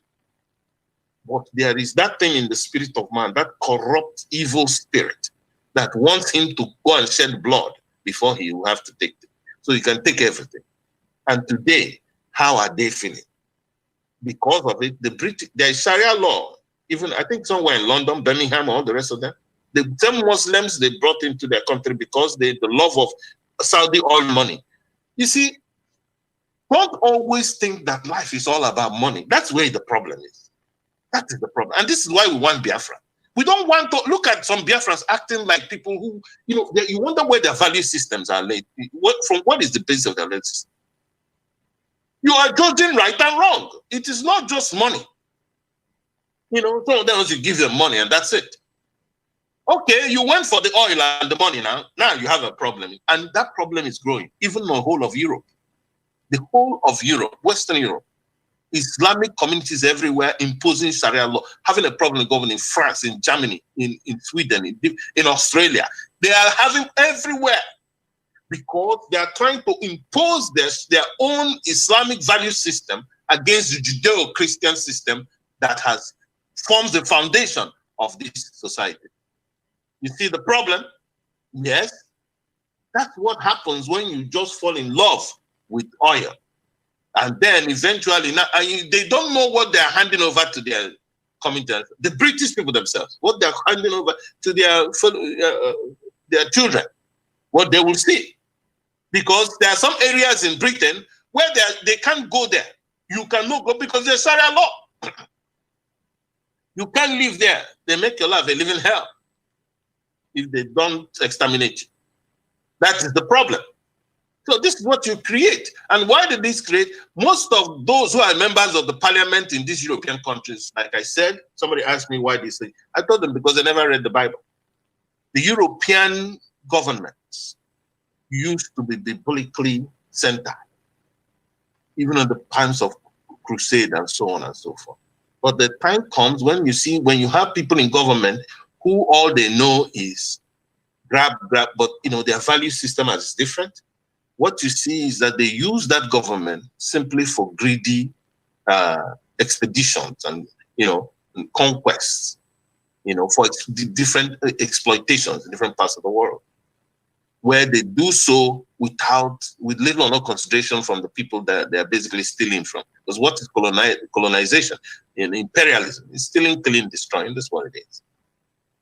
God allows it sometimes if the people who do that are acting up, going to teach you a lesson or two by allowing somebody to go. It's biblical, That's why we understood it as that, But at the time, what happened was that all you see was young people who went to prep schools in Britain and France and so on. They are the ones who became MPs. So you don't know the significance of Islam. Say, oh, come on, Islam, come, we freedom of all religion. But Islam is not a religion, really. Because a religion that says all that cannot exist, is that a religion? A religion that says we'll kill you because you're an infidel, is that a religion? Do you still consider that a religion or a cult? Religion that's intolerant of any other religion. To them, they must force it. Religion, Islam is supposed to be practiced by everybody in the world, and we will force it on you. We'll kill you if you don't do it. Is that still a religion to you? So when they're saying it, when they call it religion, that is part of Takia, to just, make you not understand it. And then they wave their hand and say, come in, come. You see, when they study the scriptures, the Bible, what it does is that it makes you see something wrong easily. That is what that book makes you. When you see the devil 1 mile away, you can detect it. Even if he's coming with loads of money, cartons of money. You're like, Lord have mercy. That's him coming. While the rest are jumping up. Oh, they're bringing money for us. It is money. And after that, they'll die. I remember when in Blood in the Niger, written by Imo Okocha, of when the Nigerian troops went into Igbo land in Anioma, how they came to Asaba and Ogwash and all the other places around there. Asaba, the Igwe told them, look, called his council and said, look, I'm crossing the river. I'm going to my people. There was one Obi, one council member there. His name was Obi Okudarwe. Obi Okudarwe was in AG, Awolowo's party. You see what value system does, you know? And he he said, no, he's not going, that they are Nigerians. That they are Nigerians, as if you can go to Sokoto and leave him. With that, they will chop off your head that day and tell them that they are Nigerians, that you are Nigerian. And what happened? They went and they trusted in their money. They trusted in their wealth. They said, oh, when Nigeria, the troops came, they took dance. They went and brought dance. They go and welcome the Nigerian troops. We are Nigerian. Can you imagine that? Nigerians, then the troops said, okay, come in. You know, yeah, we won. That was how they dragged all of them, bringing them out from the, because at the time, the soldiers had started killing and raping already. Fear now took over. Because they used, the Fulani will use fear on you. Fear is, and before you know it, the rest will have to join the troop that they were herding out into Obosowa. Obosowa, that was like the village square where they got massacred. And then there was another massacre, I think, in St. Patrick's School or so, another school ground. So where they hoarded all of them together in front and opened machine gun on unarmed innocent civilians. Mowed down more than 1,000 people. Can you imagine that? Because of your decision. Even if you can't you run into the bush, what is wrong with you? And he sees you take decision because of your value system.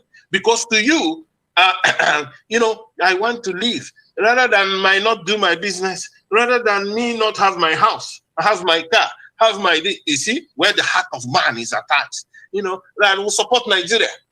You know, yeah. I will support Nigeria rather than that. Don't talk about Biafra. Don't, you know, this, that. That's part of the reason why a lot of people were slaughtered in the north. Because they were there. They knew the problem was coming. But no, I can't leave my house. I can't leave my business. I can't leave. The same thing happened to the Jews. 6 million of our own people again in Europe is like 67% of European Jews. It hurts. It hurts. It hurts. Because 6 million. Because they wanted to obey the government, isn't it? Hitler's government was government. Yeah, just like the one you have in Nigeria. It's government, isn't it? Yeah. They're making laws. Hitler made laws. Yeah, isn't it a law? Yes. But you know you are going to be killed. Just like Fulani has shown you that you're going to. They're killing already. And you are looking for ways, other ways out, other than doing the right thing, other than resisting them. Other than resisting them. Oh, you cannot fight the government. Oh, you cannot. You're making all kinds. The devil is making all kinds of education easily for you. Because yes, we all love our lives. Yes, we don't want to die. But for you to support evil, remember that that evil will remain with you. You have accepted it, so it will remain with you. You have accepted it to remain with you. You have the consequences to that. If 6 million Jews had begun to resist, there's no way Hitler would have killed 6 million. He would not have killed 500,000. By the time he killed 250,000, the others will escape to other countries. Tell other people what is going on. They will even help them organize themselves. But you see what I'm saying? Yeah. But no, you have to obey the government. Obey the government. Obey it. The point, obey righteousness, obey the truth, obey what is right, not just the label government, not just the label law. There are unjust laws. We have told you that. Slavery is law. Even under empires, it was law, but it was an unjust law. It was not of God. I'm telling you, racism or segregation were laws, but they were unjust laws because they're not of God. So you don't have to obey it. You resist it. That's what you do. For those of us who are in different countries of the world, living in places where you have freedom, remember that they stood against those unjust laws. That's why you're enjoying that freedom. You're enjoying something that somebody died for. If you're in the United States, for example, there was a Revolutionary War in 1776. They fought the Revolutionary War because of the unjust laws of King George of England. I think it's George V. Yeah, of England. He was oppressing them. It was a colony of the British. And they said, no, we cannot take that anymore. We have to resist it. We have to create a society where people can be free. We have to create a society where people have liberty, have freedom. There is a society where there is fairness and equity for us and for our children. And so they resisted. They resisted and they succeeded. Today, you are in United States enjoying the death. A lot of people died for this freedom you're enjoying. They died for it. You know that. You don't even know them. They don't know you. They already died. Then there was a civil war against slavery. A lot of people, 600,000 people died to be free. Yes, 600. Most of them were white people. A union in the north took a lot of soldiers from there. A lot of black people were there too. Comparatively, there were more white people, far more white people. They died in that. And that ended that oppressive, that demonic oppressive system. You see, and then civil rights came 100 years after. You have some people that died, and other people their life on the line, suffer. And then we're having free. Then you yourself came from Africa, because you ran away where there was oppression. So you came from Africa and came and lived in the United States, and came and lived in France, and came and lived in Germany, and came and lived in Lithuania, and came and lived in Belgium, and came and lived in Spain and Portugal. You came and lived in Greece, a place where there is some measure of freedom. Yeah. You came and lived there and enjoyed that freedom that other people have suffered from. But you forgot your home. You forgot your home. You acted selfishly by acting like you don't need to do anything regarding the struggle for your people to be free. Regarding the struggle. That's what makes you a human being, really. Because being a human being is not just having house, car, titles, and so on. Then what? It's just, okay, everything you have is for you, so what? Okay, take it, live with it, die on it. But when you think about others, that's what shows that you are listening to the master himself. My master, our Lord Jesus Christ, the Yeshua HaMashiach. He said a man's life does not consist in the abundance of his possessions. Google it. Your life does not consist in the abundance of your possessions. If that is what you think you're living for, I used to think that, I'm telling you. Yes, when I read that, I said, what? But I'm living for my possession now. I'm fighting for possession, money, this, that. He said, my life doesn't consist in.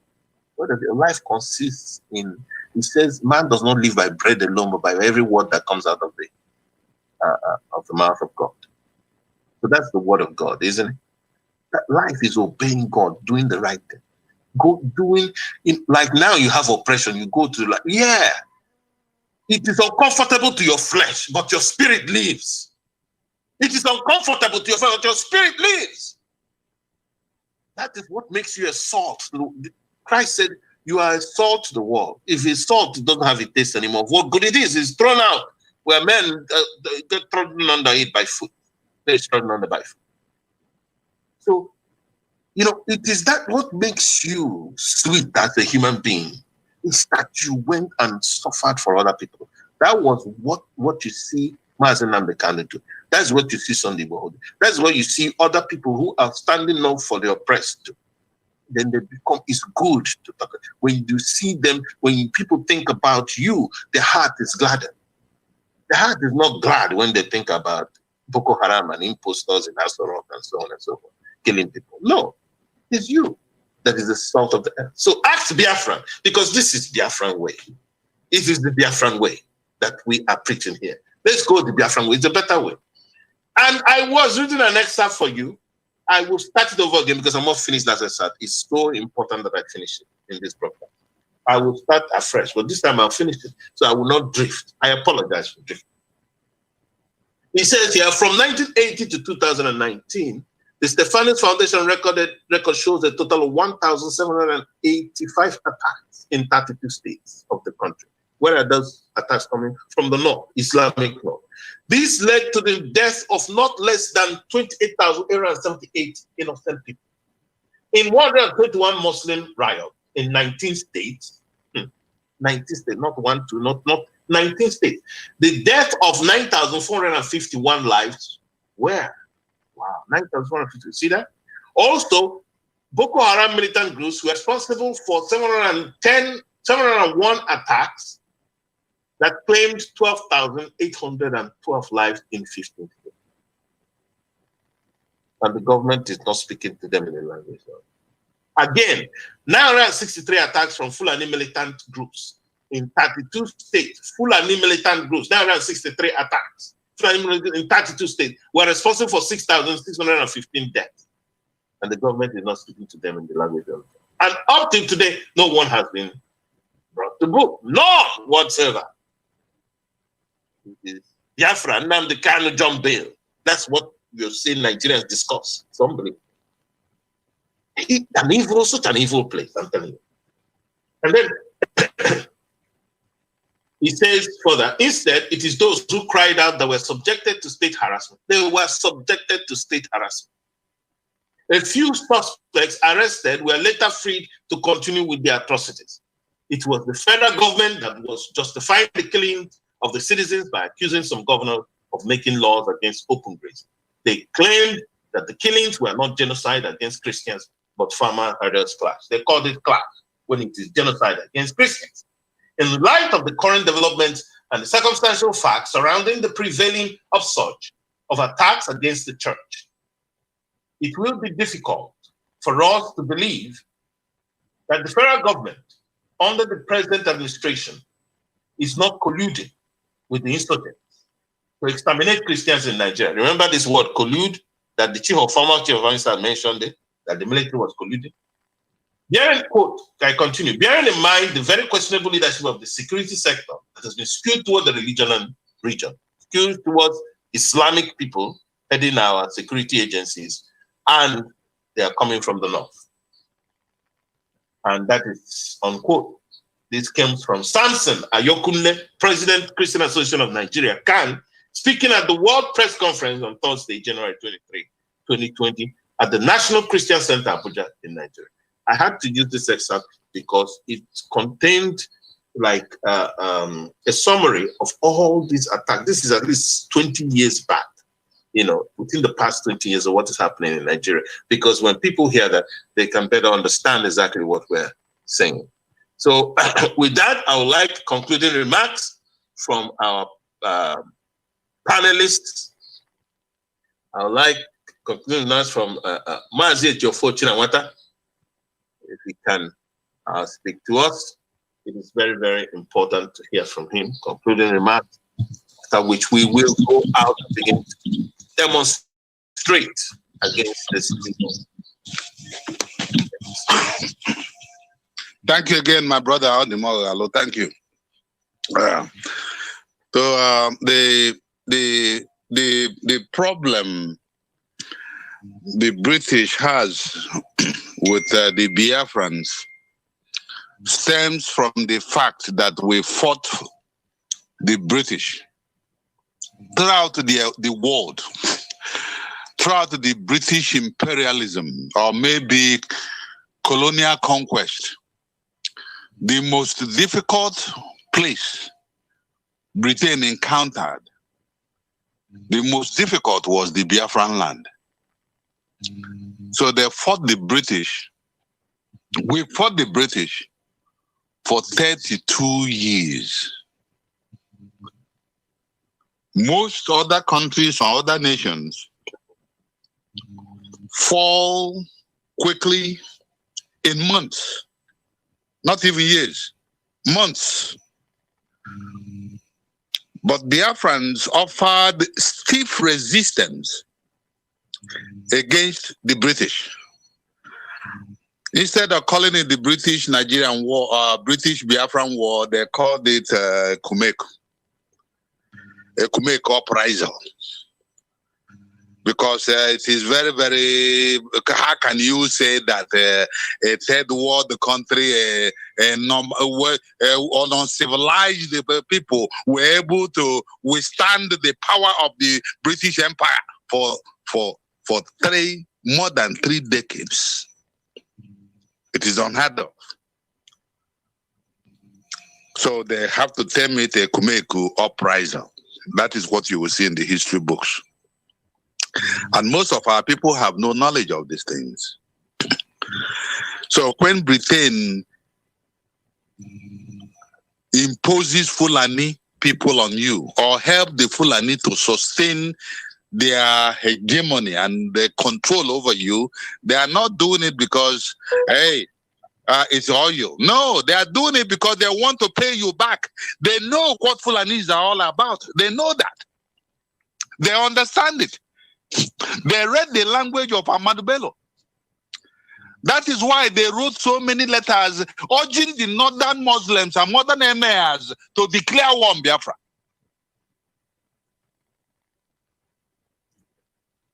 So they saw war as an alternative. They want to pay the Biafrans back.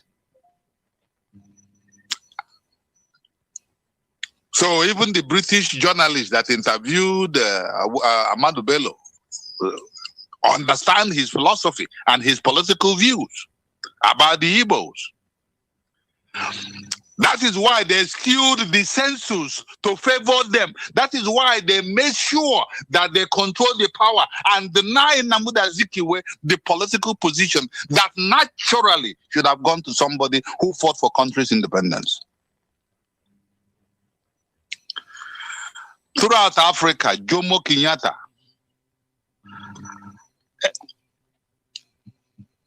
Amada Ahijo, Julius Nyerere, all those people, all the whole class of the 60s of African leaders then that fought for their country's independence went ahead and became the prime minister or the president of their country. Only in Nigeria do you have Nnamdi Azikiwe denied that opportunity. And I ask the Igbo people, what is it?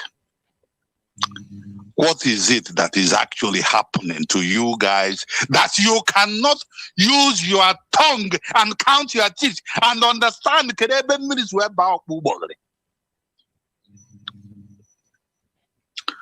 Why are we basically dancing the tune of the Fulanis, dancing the tune as if everything is fine, everything is well? And I look at it and I say, what is that a punishment? Did we not only anger the British Empire, or maybe did we anger God himself? Why is it that our people are devoid of basic common sense and reasoning?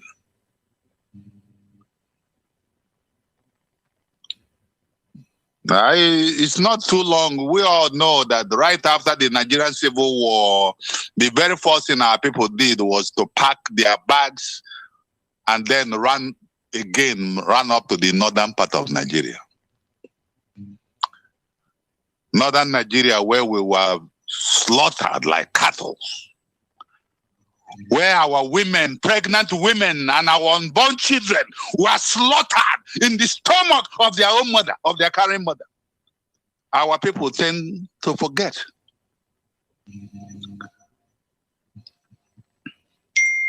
And Fulani then is Fulani now. If people think that Fulani of 1960 or Fulani of 1970 is different from the Fulani of today, they are sadly mistaken.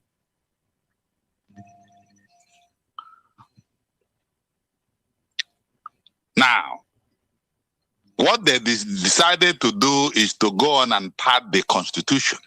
They know that the Western world will listen to what's the law of the land.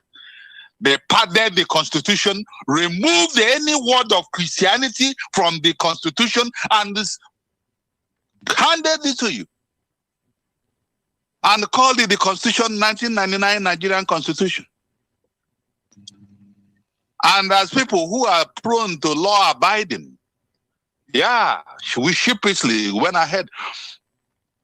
No single voice has risen in that contraption called Nigeria to ask a question: how did this happen? Who padded this constitution? Who remove the Christianity out of this constitution? Who made sure that Islam and Sharia and Muhammad and the Grand Qadi is less in that constitution? And no single person has reason to ask that question. Why is it that we subscribe to a constitution that doesn't recognize the existence of what I call the moral majority of Nigerians? Christians are on the majority in Nigeria. Muslims are on the minority. But these people push and shove and kill and maim and keep on pushing and keep on demanding. And you think, okay, after this, if you give them this, if you pacify them, maybe there will be peace. There's no pacificity. There's no pacifying in Islam. It is a religion that wants your total submission, total subjugation, total control. What Islam means is submit. To submit is to surrender. To give up everything you have and believe that Muhammad is the only prophet. The rest are fake. Or else you will die. If you don't die, if we are going to make it politically expedient for you, we will make sure you pay taxes to us. That is why they go on and borrow money and deny a whole political zone the benefits of the loan, excluding completely Southeast from benefiting from this loan. When time to pay comes, the Southeast will be made to pay this loan that they did not enjoy or did not participate in getting. And you don't see it as taxes on the people. And not a single word, not a whimper, a whisper from the so-called political elite. People I don't like Nnamdi Kanu's taxes. I don't like this. I don't come and then there's a way. And the question: why are you not doing it? Why are you not doing what you expect Nnamdi Kanu to do?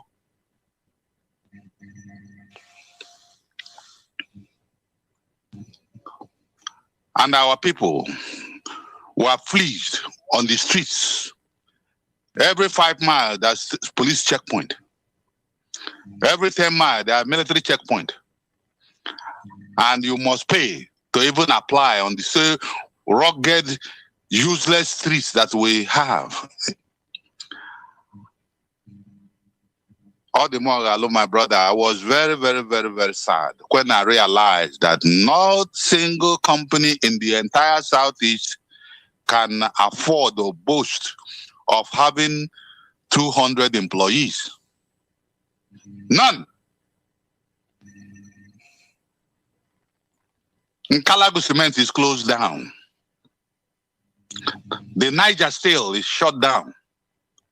The Niger Gas is shut down, and so many others that could actually provide employment for our youth. Then our political elite are saying, no, don't raise your voice, don't insult people, don't say anything wrong. Eventually, things are going to be okay. And I ask a question, when is that thing going to be okay?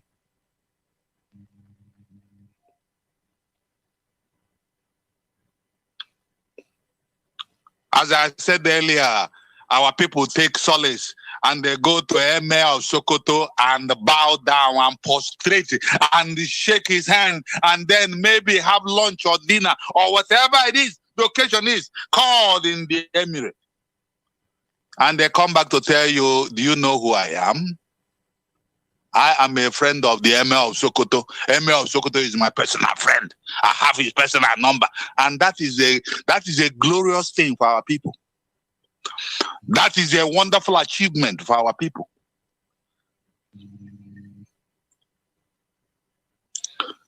Our women, some of our women has believed that if you have not actually gone out with Alahaji, if Alahaji has not sent you an alert, that 1 million or 2 million is deposited in your bank account.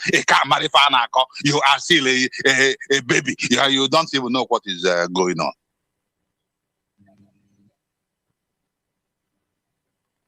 Now you go to the so-called Niger Delta or the South. No, yeah, they will come back and say, you know what, we want to give you a contract. But you know, okay, you are going to be a security guard here. But you know what? This all you are guarding now, we are going to pay you well. We're going to give it to you. But we want you to kill your brothers and kill your sisters, but protect our interests. You are now a security guard. But you see, you are protecting this oil, even though it is in Bayelsa, but it belongs to Jigawa. And our people are happy with that. And when you want to raise a voice, when Nnamdi Kanu want to call them idiots, and when Nnamdi want to call them they are brainless and don't have a way to think properly, oh, this man is very insulting. He's insulting people. He doesn't have respect for anybody. I say, when you quack like a duck, you're a duck. If you walk like a duck, you're a duck. If anyone can come and tell me one single word that Nnamdi Kanu had said that is proven false,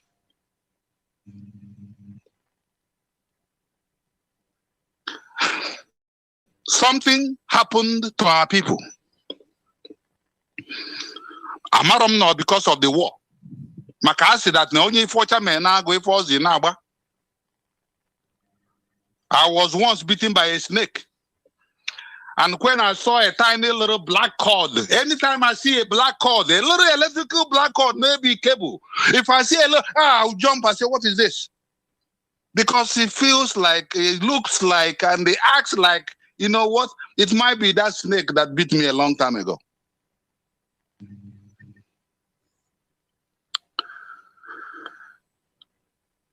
We have a chance. We have a very, very, very, very potent chance to free ourselves. Fulani is not to be taken for granted. You cannot take these people for granted. And one thing our people keep on doing is taking them for granted, thinking that tomorrow is going to be better. We are going to fix it tomorrow. We are going to fix it tomorrow. And we are dying one after another, and time is passing. I guarantee you, my brother Odimogalo, 20 years from now, when they start enforcing the Sharia in the southern part of Nigeria, nobody will be there to raise a voice. Because they will tell you that since 1999, since Nigeria started, that Nigeria has never had a Christian, not even, there's no Christian in Nigerian constitution. It has always been a Muslim country. And what is the argument then? That is why I believe that God Almighty in his infinite wisdom has elected to bring the BRM, Biafran Restoration Movement, to make sure that Biafra comes. That is why I believe it in my whole heart. In all my being, I believe that this Hausa Fulani or Fulani agenda is mission impossible that cannot even, it will never, never pass this generation. Ndị banyị na-ekwukwe n'okwu na-asị na oke mmanwụ bụ azụ. Obele mmanwụ bụ ụzọ. Mana oke mmanwụ bụ azụ. So if the Fulani think now that they have actually done something wonderful, or maybe they have actually conquered Nigeria, and now Nigeria belongs to them, my brother, let me say it again. It is mission impossible. It's not going to happen. You are making enemies for your generations to come. Because that's we have seen the tiny little ass of the chicken. We have seen it. The Fulanis are murderers, and Fulanis are terrorists, and Fulanis want to steal Nigeria from Nigerian people. It is no longer the cry of the Igbos or the cry of the Biafrans. This is the cry of the national, all the entire nations of Nigeria, the so-called Nigerians. Everybody can see it now. Even Hausa now have seen that Hana Fulani Akurokwa. They are no longer standing with Fulanis. That is why you were able to read about what the former central bank deputy chairman was saying. Malaifa, or whatever his name is.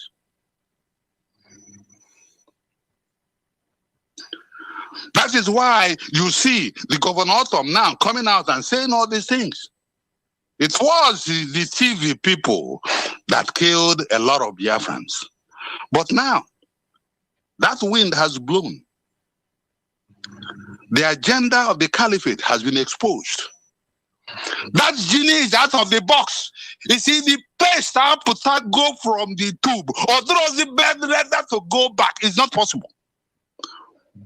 So anybody who is pretending not to see it is deceiving themselves.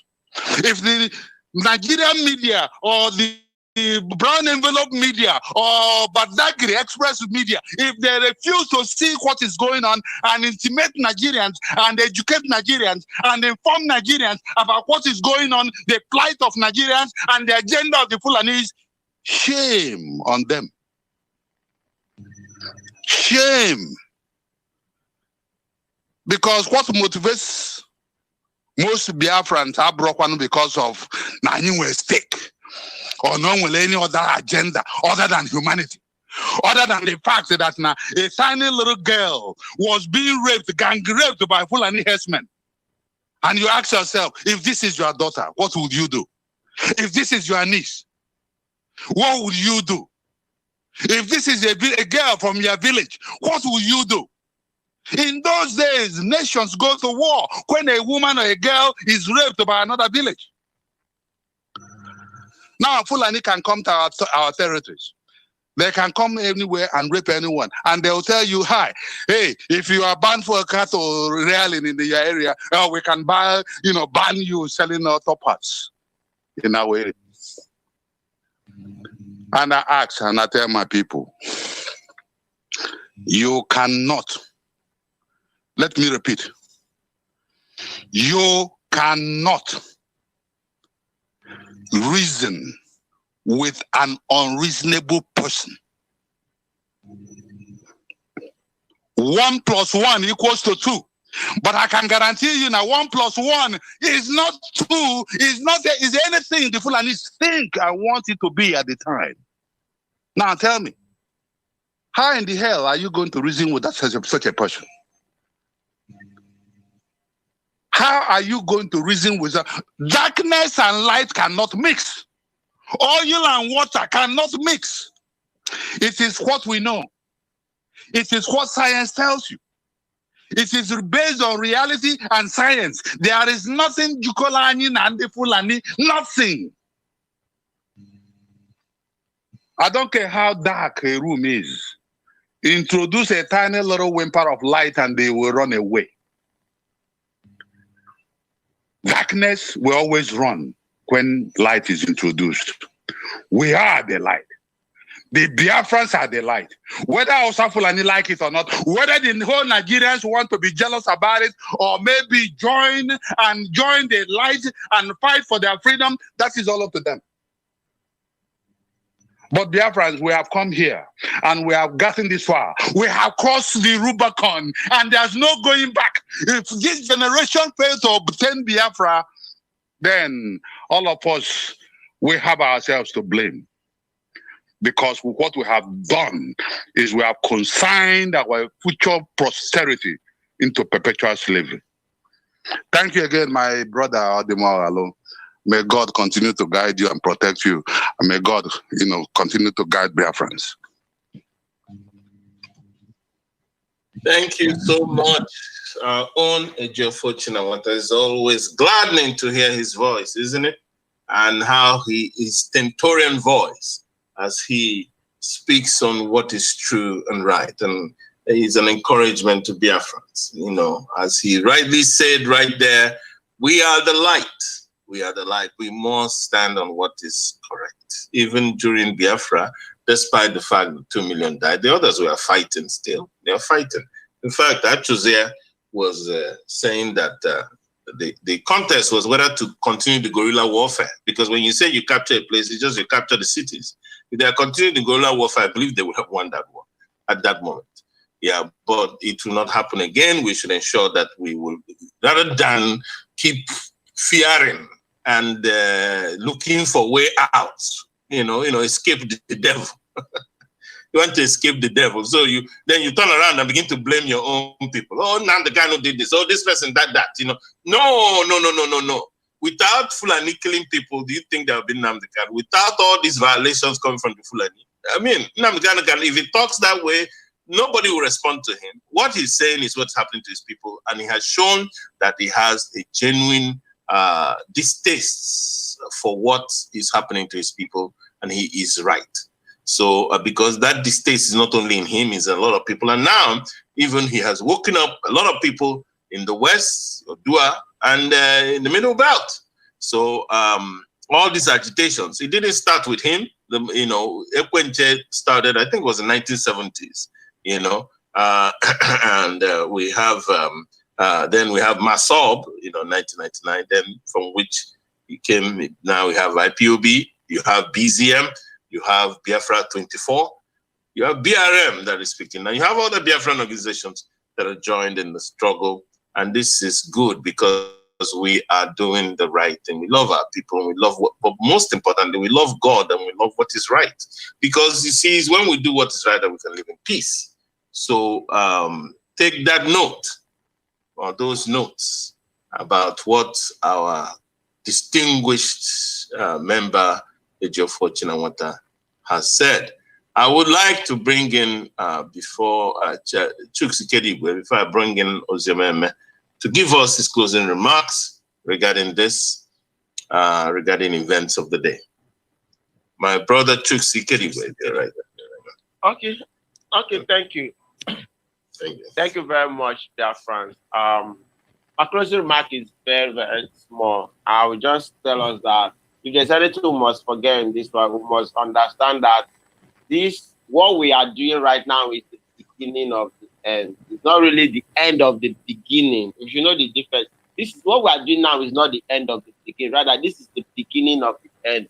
And believe me, at the end of the day, we will all understand why I say this is the beginning of the end and not the end of the beginning. Thank you very much. Thank you so much, Chuksi Kedigwe. I myself, I'm thinking about that, really. I believe you. This is the beginning of the end, not the end of the beginning. We must understand that, Let's trust in God and do what we're supposed to do. And remember to pray. Pray is always important because we don't worship idols. We don't fear people because they answer this and that. We fear God. I'm telling you, I better fear God though, because when he does his own, it's terrible. And we fight too, physically. It's not just spiritually. We also fight spiritually and physically. So anybody who thinks that you can take AK-47 and come and slaughter us, you are a dreamer. So we support our people to defend themselves, get more guns, and fight the so-called terrorists who are in uniform in our land. They are not supposed to be doing what they're doing, killing our innocent people, abducting them and kidnapping them. We will speak to, what is his name? I've forgotten his real name, actually. The impostor in Asarok and Gambari and all those who are behind him, plotting all this nonsense about Fulani people. We'll speak to them in the language they understand, too. They are insolent, braggadocious criminals. That's what they are. We have no respect whatsoever for them because they deserve none. So Fulani, by stealing land and stealing the lands of indigenous people and imposing themselves on them, shouldn't be the order of the day. We should all resist that. So I'd like to invite Oziomeme, able sister, to give us her closing remarks regarding the situation we're in now.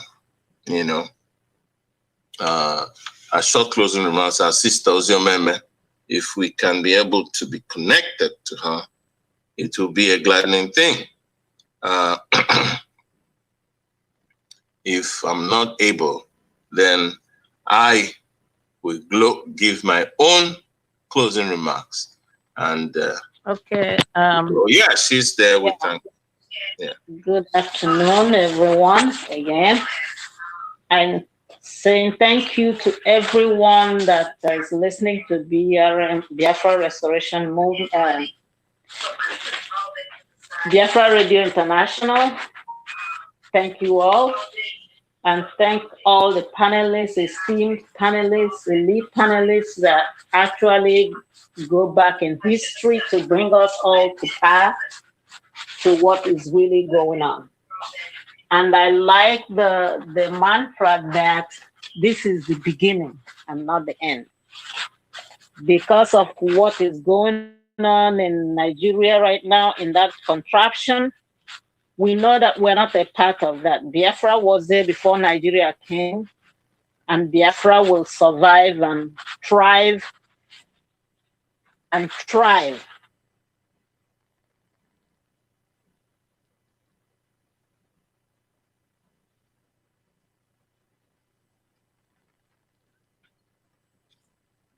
Yeah, it seems that we're losing contact with her. Really? Yeah, it's coming back gradually. Oh, all the other Nigerian communities, indigenous people of Nigeria, because it's not just Biafra that this Fulani terrorist government is attacking. They're attacking anything that's not Fulani. So it's time we all join hands and fight the common enemy.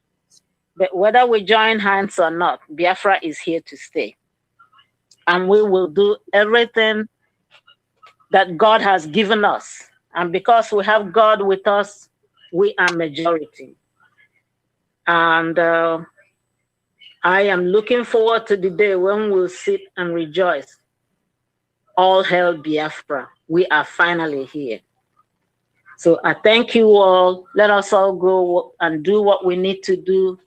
Demonstrate, call the Nigerian government to what it is. It's not federal government, it's not Nigerian Federation, is the Fulani terrorist genocidal government. That's what they are, because they are not governing indigenous people of Nigerians.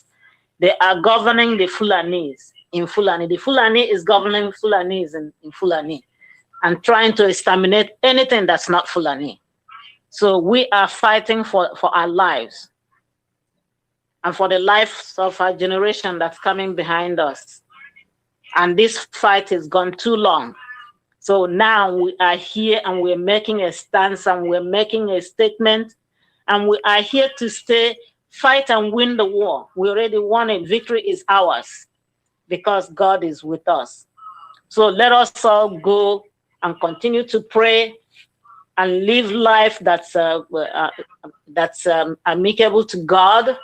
Live life that we know that we're our brothers' keepers, and not abet and aid the Fulanis to do any more harm to the indigenous people of Nigeria, and especially the indigenous people of Biafrans. So I thank you all. Mazi Odemwala, thank you very much for your for putting this program on. Mazi Ochinamata, thank you for the depth of the knowledge and the analysis you bring to all this. Weaving in history, wherever it is. Doesn't matter how old it is, you just weave it in so that we can get it and make it clear. And Chuks Ikedigo, thank you so much for being that strong pillar in Nigeria for RBI and for BRM.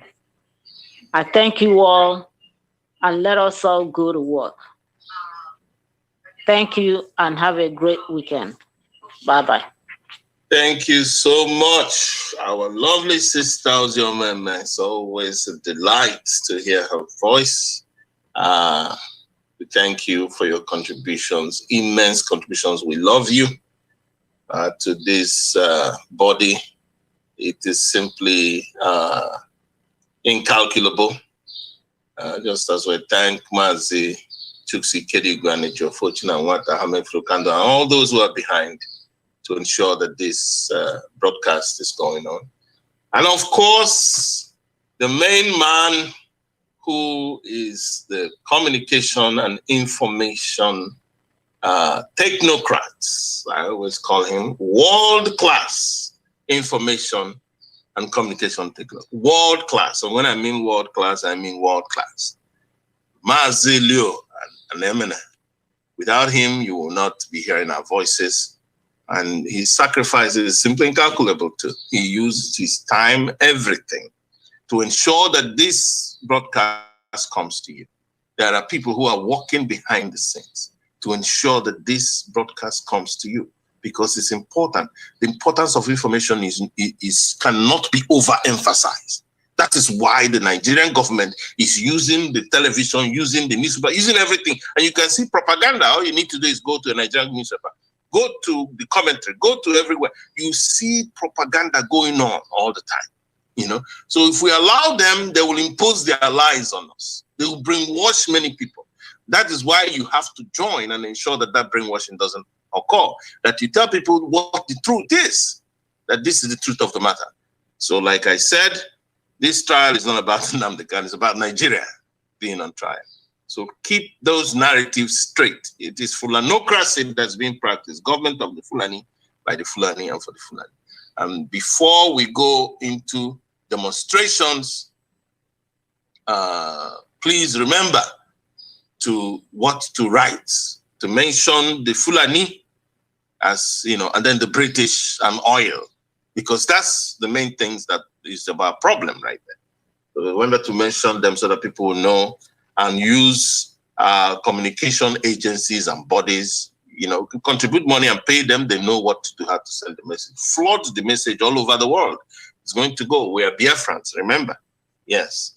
And we are not afraid to fight. So we're not afraid of anybody.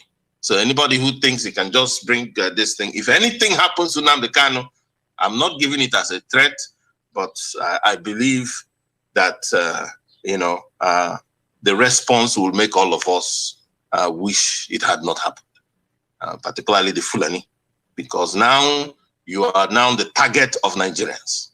If you need to undo every evil you have already done there, you know, and that is their fear, you know. How can you think you can conquer 200 million people? It's not possible, but you are just about 4 million or 5, you know, and this is the problem. I think they hijack everything.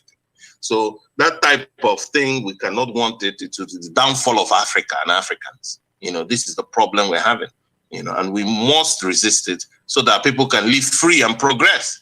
The progress in that land is held by Fulani and the British who is serving them, the British government officials who are serving them. The MPs in Britain, a lot of them are spoken up against what the British government is doing, but there are those within the government structure who are ensuring that this keeps happening. So we must speak up against the British government and what they're doing. You know, that no more oil for lives, you know, lives for oil. No. If you want to get our oil, come and get it. Like I said, we're not drinking it, we'll sell it to you. It's as simple as that. You don't need to use the Fulani to conquer everybody and take the oil by force. That oil will be shared by everybody, middle belt, including the minorities that are in the north, even when Biafra comes. Yes, we will share it out to show you that you know us now. You may be jealous of us, but we do things that are really outstanding. It's part of what God has put in our hearts. It's not of our own making. We'll share that oil to all of you so that you can progress, because there's no reason Biafra will not progress and everybody around him becomes poor. What kind of progress is that? We will not rest even with it. You know, you can't be just one island to yourself. It doesn't work. The problem we're having in Nigeria is because of what Fulani is doing, and it must be stopped. So, as I said, we thank Mazi Leo Anemena for his incomparable sacrifice to BRM. From me here, Odi Moalo, it is goodbye and God bless you. See you next time.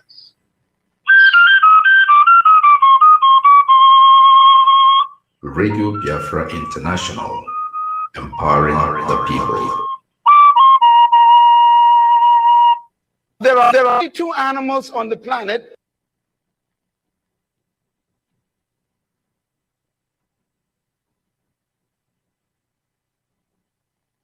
In 1965, The Sokoto Caliphate and the Nigerian federal government of Malami, Abubakar Tafawa Balewa, subverted the Yoruba and made them engage in an internecine war in which they slaughtered themselves in large numbers and burnt down whole communities in what they called Operation Weti.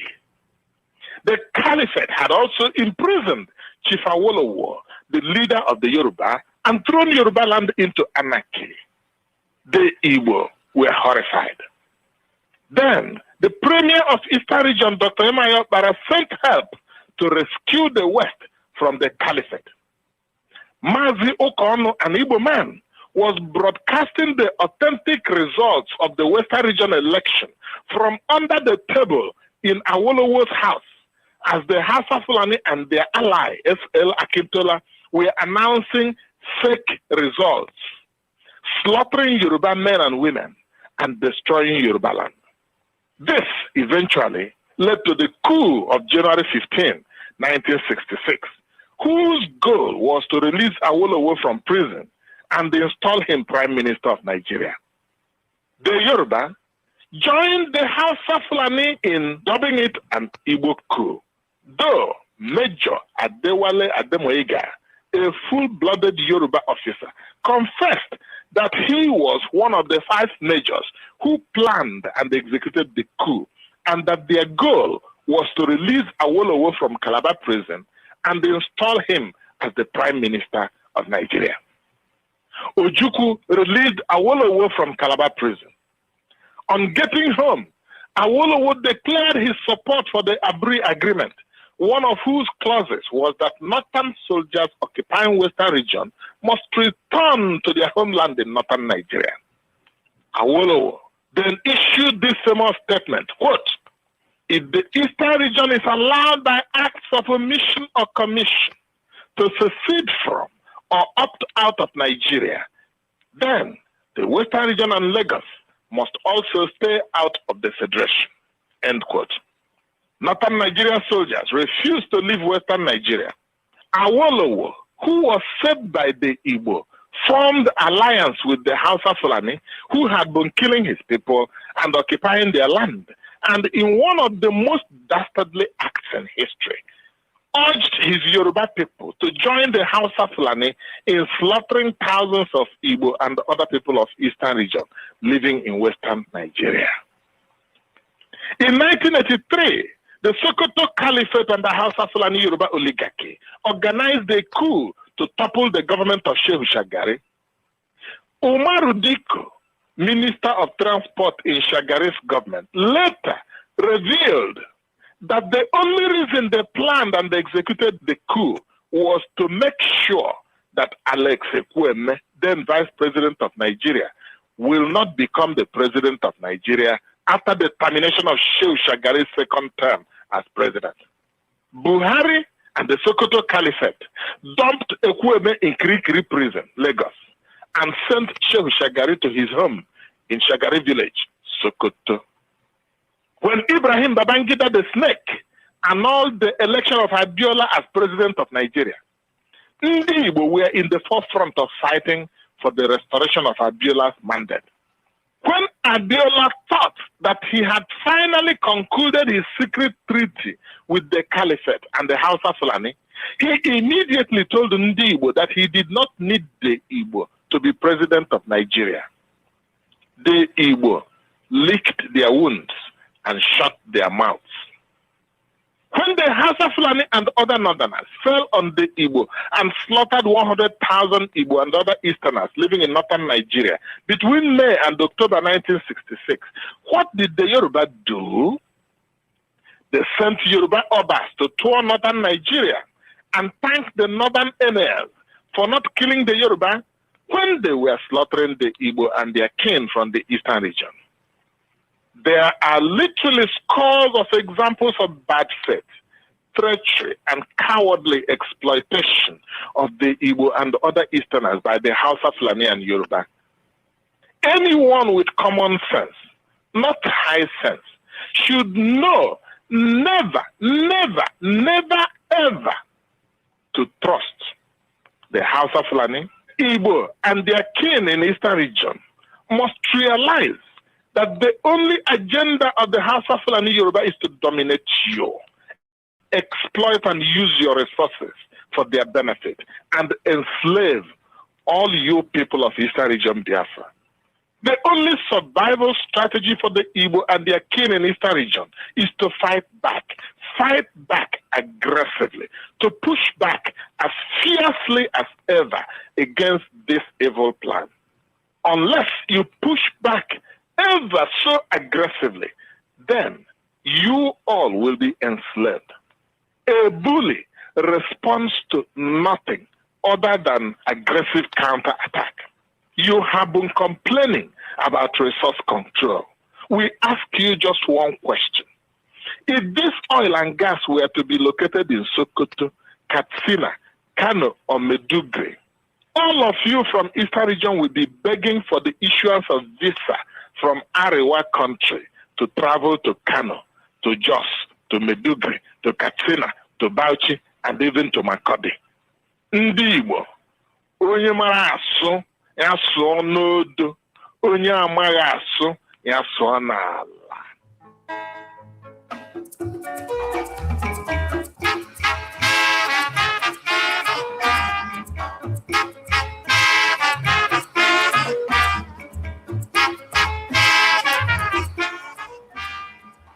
Radio Biafra is proud to launch its new mobile app.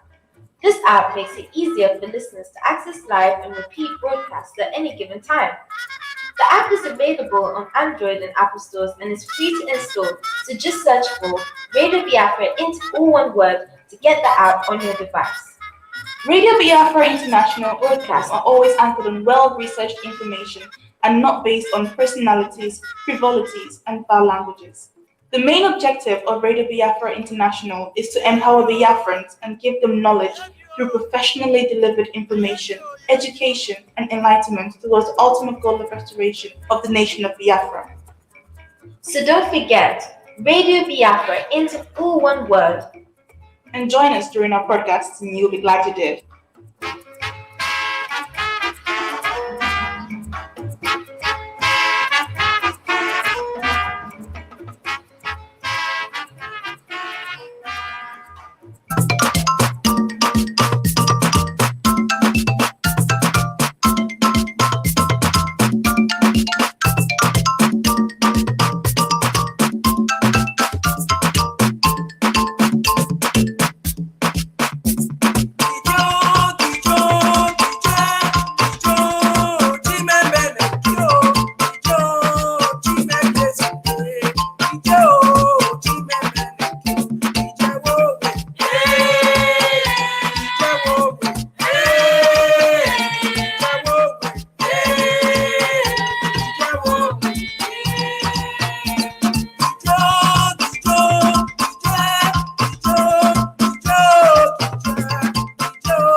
War is hell.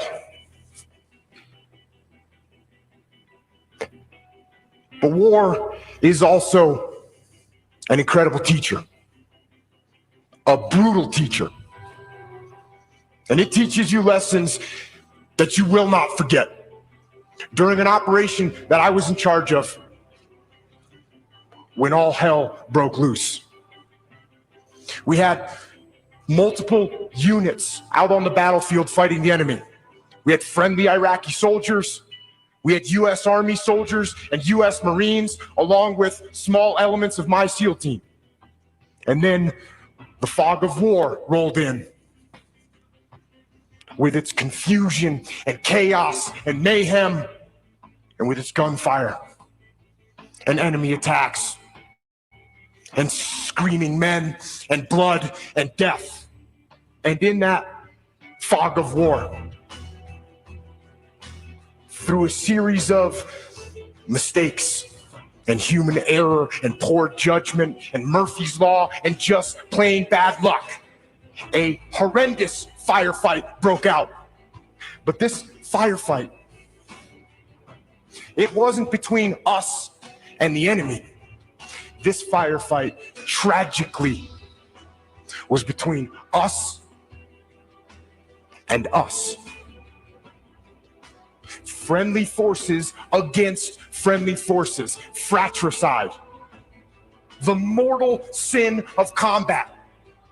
And the most horrific part of war. And when it was over, and the fog of war lifted, one friendly Iraqi soldier was dead. 2 more were wounded. One of my men was wounded. The rest of my SEALs were badly shaken. And it was only through a miracle that no one else was killed. And then I told them that there was only one person at fault for what had happened. There was only one person to blame. And that person was me. I am the commander. I am the senior man on the battlefield, and I am responsible for everything that happens. Everything. And I will tell you something. It hurt. It hurt my ego. It hurt my pride to take the blame. But I also knew. I knew that to maintain my integrity as a leader and as a man, I had to take responsibility. And in order to do that, I had to control my ego so that my ego did not control me. And when a team takes ownership of its problems, the problems get solved. And that is true on the battlefield, it is true in business, and it is true in life. So I say,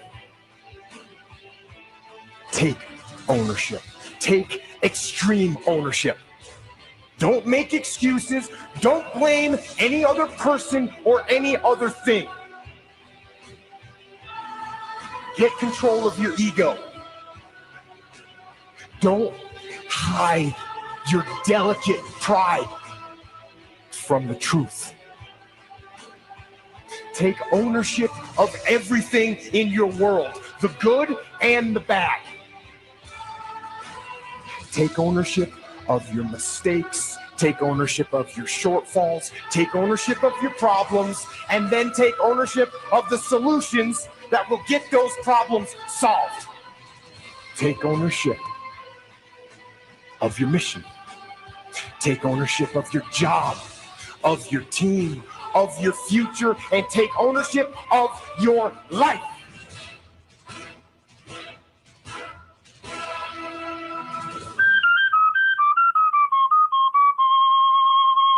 Radio Biafra International, empowering the people.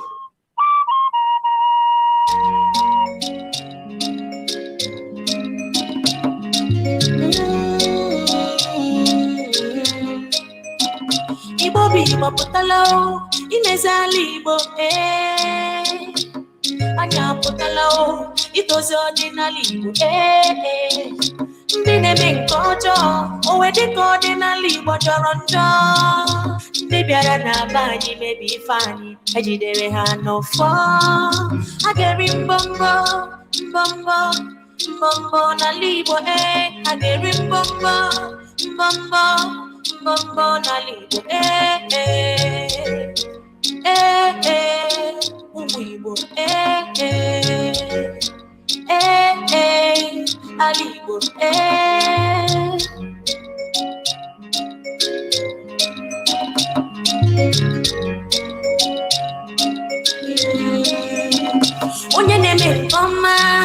jide nke iji madeje onye na-eme nke ọjọọ wepụ aka enwe n'ofe igbu mmadụ bifali Igbo sọrọ nsọ iwere ihe mmadụ ibe gị ụkwụ ifeala Igbo sọrọ nsọ arụkwụsị arụkwụsị arụkwụsị n'ala Igbo arụkwụsị arụkwụsị arụkwụsị n'ala Igbo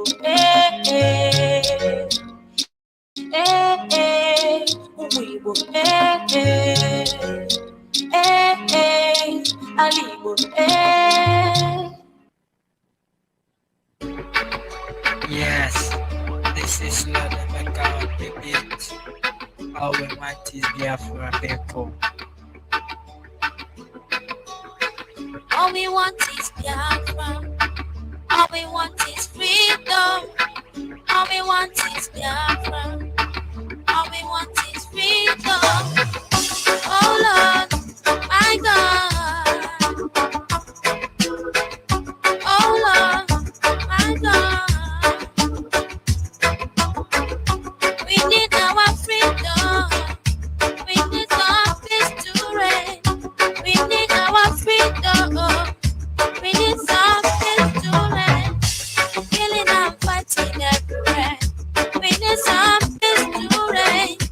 Suffers everywhere. Brothers do not know his brothers anymore.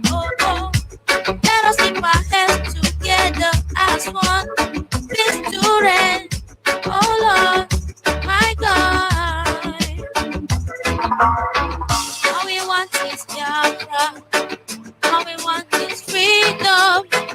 All we want is Biafra. You are the neck and the beat. I am here calling you, oh Lord, praying to you, singing to you, oh Yahushua, because they made us slaves in our own land. I can remember once upon a time in the Bible where the Israelites used songs and praises to get on the wall of Jericho. This is the kind of miracle we need for our freedom. We know you can answer us as you answer Israelite the days of their slavery in Egypt. They might shoot us, they might kill us. Bloodshed everywhere. Give us Biafra. Give us freedom. Oh Lord Yahushua, I call upon you. My God. Oh Lord, my God. All we want is Biafra. All we want is freedom. All we want is Biafra. All we want is freedom.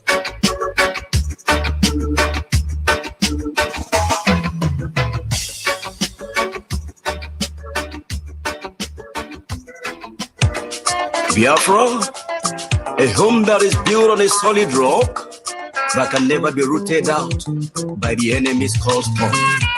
Papa land, we are longing to see you. Land of the risen sun, we love you. Soldier go, soldier come. Soldier go, soldier come. Soldier go, soldier come. Soldier go, soldier come. Barracks in NNPC. Biafra is mine. Hey, oh, you, mama. Biafra is mine. Gold can never decay. Ay, ay, ay. Soldier go, soldier come. Soldier go, soldier come. Soldier go, soldier come. Soldier go, soldier come. Barracks in NNPC. Biafra is mine. Hey, oh, you, mama. Biafra is mine. One grand pay, Biafra. Jete Salim. Jete, Papa. Jete. Soldier go, soldier come, my brother. The barracks can never go. Oh, no matter the storm of life. It may take you many years to regain all your lessons, but come rain, come shine, your victory is sure. Do not look at the height of your problem, brother, but look at the ability of the divine grace of God. As long as man is alive, there are lots of hope. Soldier go, soldier come. Barras can never go. Only Buhi Jeji Traja, MSN no Gikume. Oh, the land of the rising sun, hoping to see you one day. Oh, the land of the rising sun, hoping to see you one day. You're from my fatherland, I will kiss you one day. My Papa land, I love you. I love you. Soldier go, soldier come. Soldier go, soldier come. Yeah, soldier go, soldier come. Soldier go, soldier go. Barracks will NNPC. Biafra is mine. Your mama. Biafra is mine. North, east, west, and south, and middle belt. Next, they say Nigeria. But since some we are born to rule and others we are born to suffer. But since some we are born to be great and others to be slaves, marginalization takes the center stage. Order of the day. Biafra must emerge. I say Biafra must surface. It is our home. The struggle for sovereignty must intensify.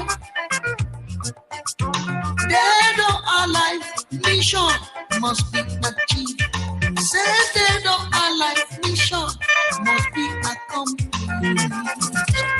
Oh, the blessed land of the rising sun, Biafra. Oh, Biafra. Oh.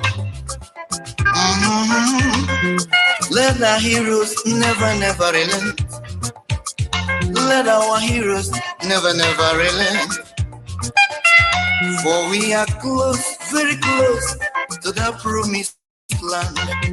Never be downcasted. Our leaders rise up. For the promised land is near. Our promised land is near. Soldier go, soldier come. We are in our place. Wherever we are here is our heritage, mama. Soldier go, soldier come. Soldier go, soldier come. Barracks remain NNPC. Biafra is my home. Soldier go, soldier come. Soldier go, soldier come. Soldier go, soldier come. Soldier go, soldier come. Barracks remain NNPC. Biafra is my home. Your mama. Biafra is my home. Soldier go, soldier come. Soldier go, soldier come. Soldier go, soldier come. Soldier go, soldier come. Barracks remain NNPC. Biafra is my home. Oh, your mama. Biafra is my home. Oh, your mama. Biafra is my home. Oringo muzima na singale. Biafra is my home.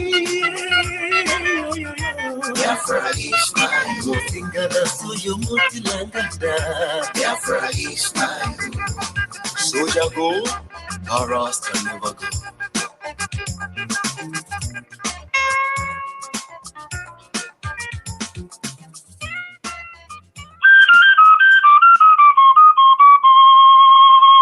Radio Biafra International, empowering the people.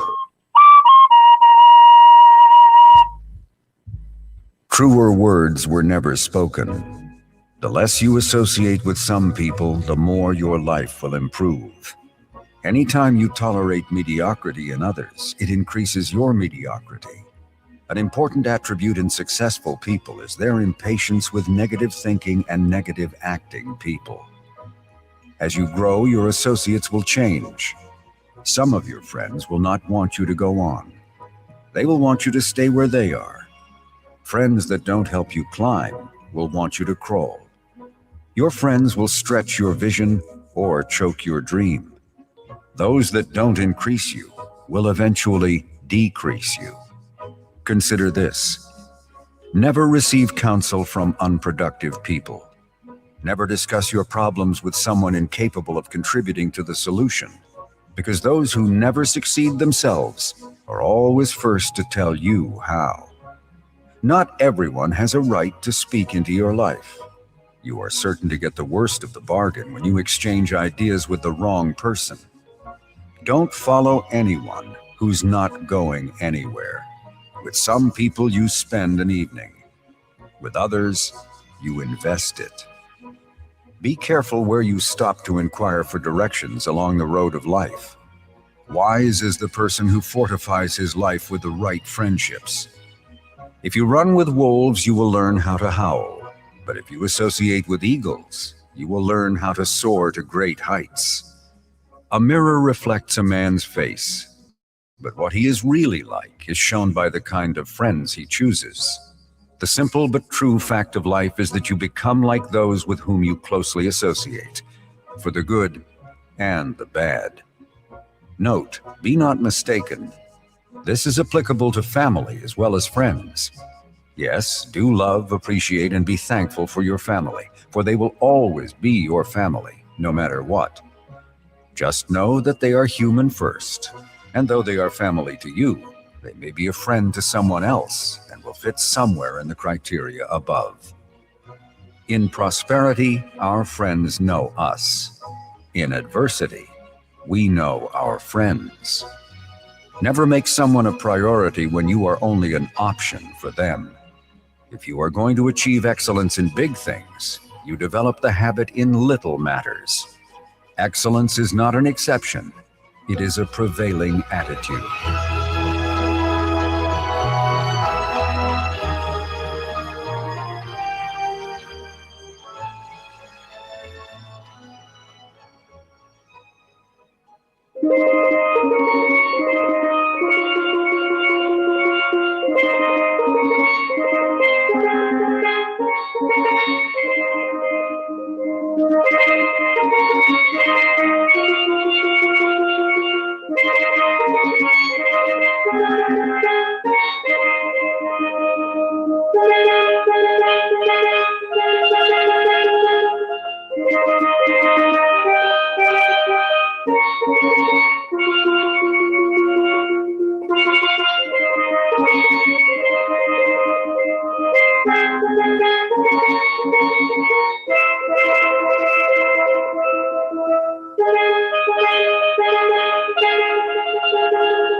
udo nke Chukwu dị mma.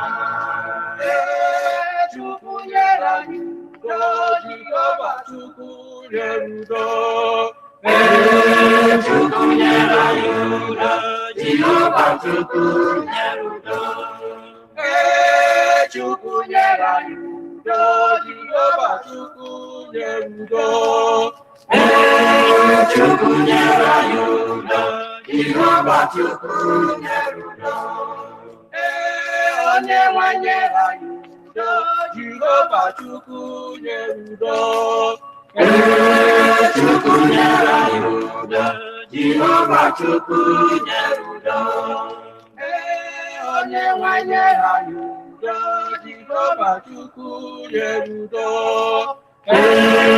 Chukwu nyere anyị udo, Jehova Chukwu nyere udo. Nnamdi Nsọ nyere udo, Jehova Chukwu nyere udo. Chukwu nyere anyị udo, Jehova Chukwu nyere udo. Nnamdi Nsọ nyere udo, Jehova Chukwu nyere udo. Chukwu nyere anyị udo, Jehova Chukwu nyere udo.